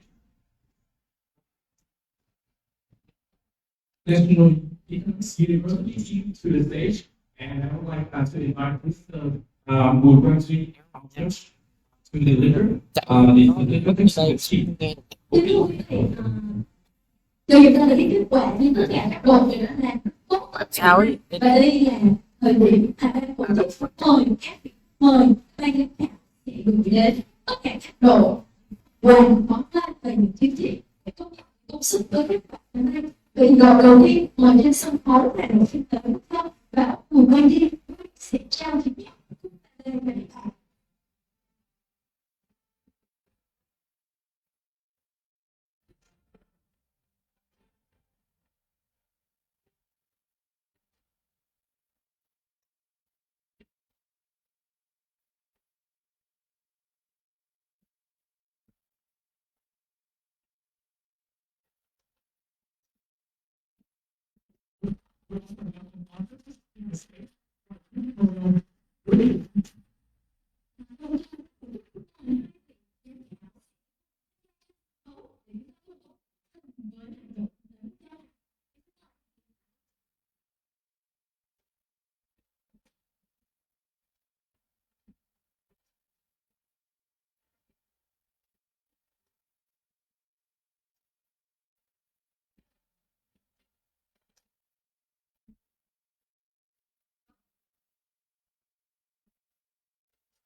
Vâng, xin mời lên sân khấu Hoàng Nguyễn Hồng Phúc, đội sáng lập và chủ tịch của nhà tài trợ Amy Coach để lên sân khấu và trao quà cho đội kinh tế quốc dân.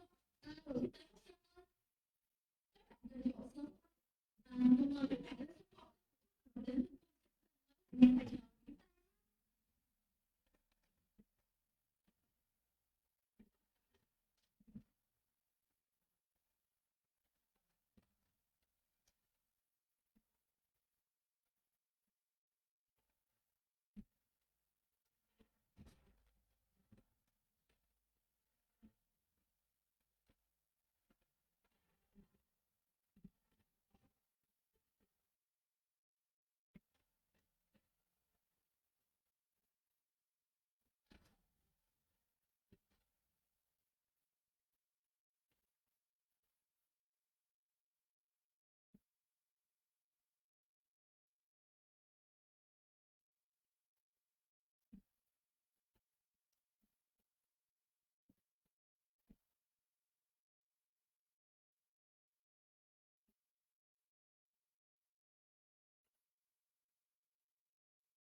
would like to invite World Trade University Potency team to the stage.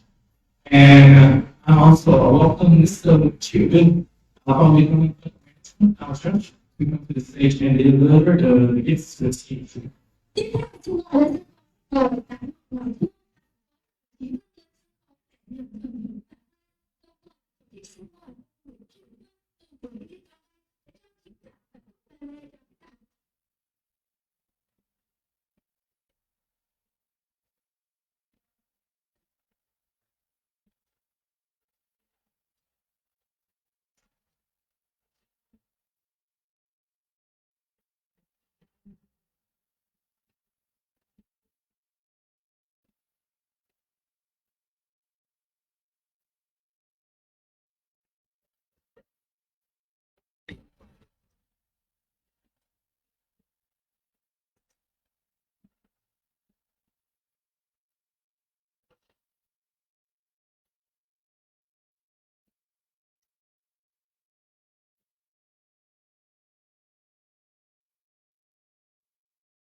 To welcome Steve from Florida University and to the state, and we are very pleased to invite Mr. Children from to the stage to deliver gifts.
use and see.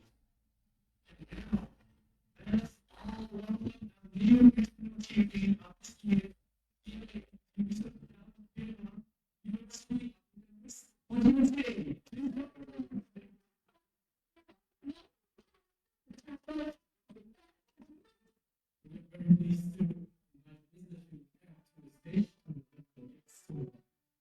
Music.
They said, I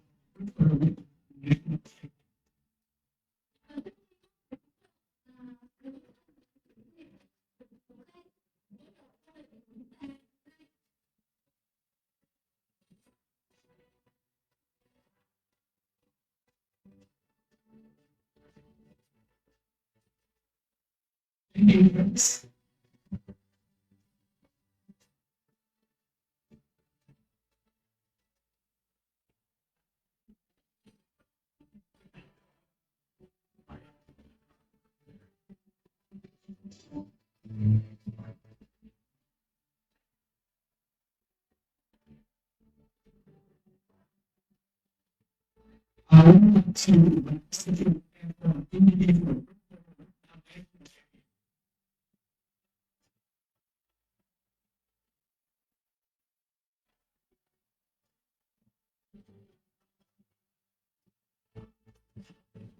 Thank you, Mr. And I was working with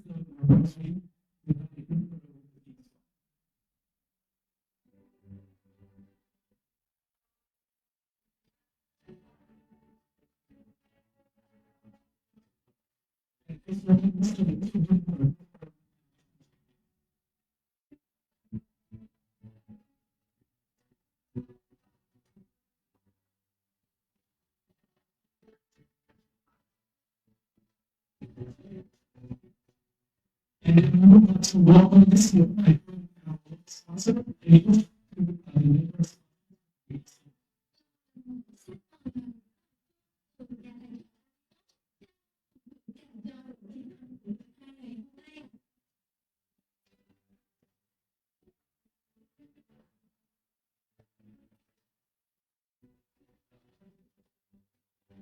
Thank you, everyone.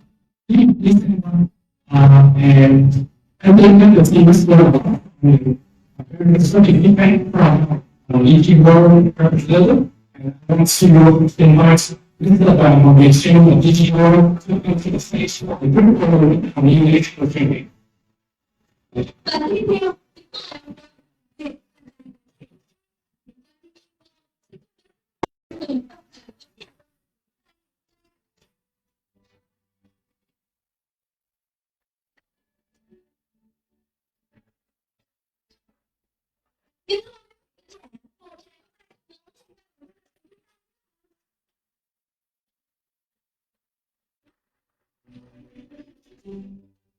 Okay, so I want to find out everything and everyone to get to the stage.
Xin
mời mọi người và nhân trọng có việc của tôi. Đây là điều cuối cùng của ngày hôm nay. Tôi xin mời Thầy Xuân đại diện cho Đoàn Diễn viên Việt Nam có đôi lời đến chương trình. Thank you.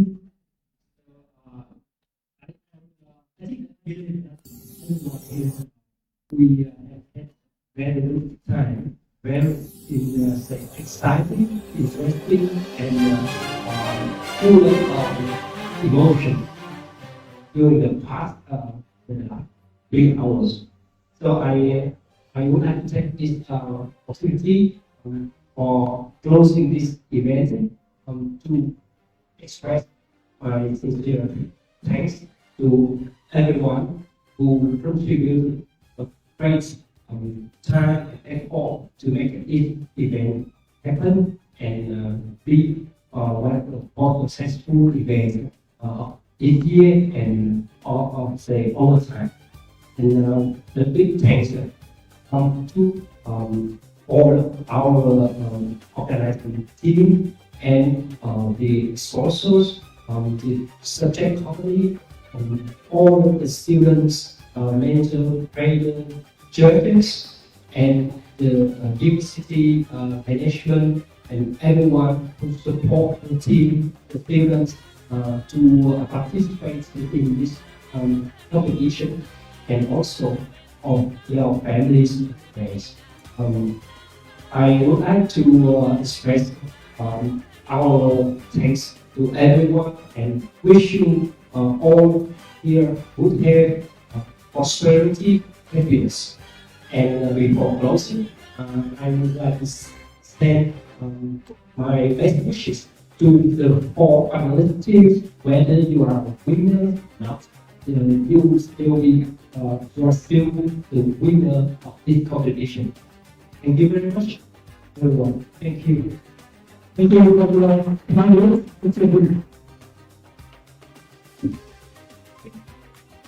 So this is all right. Now,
điện này bắt đầu mình giờ chuẩn bị kéo bàn tròn qua tối. Cái này là bây giờ còn sử dụng không? Rút cửa không? Còn like nữa không? Không biết anh em hỏi mình tổ chức thôi. Rồi bây giờ anh kéo bạn qua rồi rút cái này ra trước nha. Rồi anh thôi anh gấp lại. Anh cứ rút đi. Sao?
Không có gì, không có gì.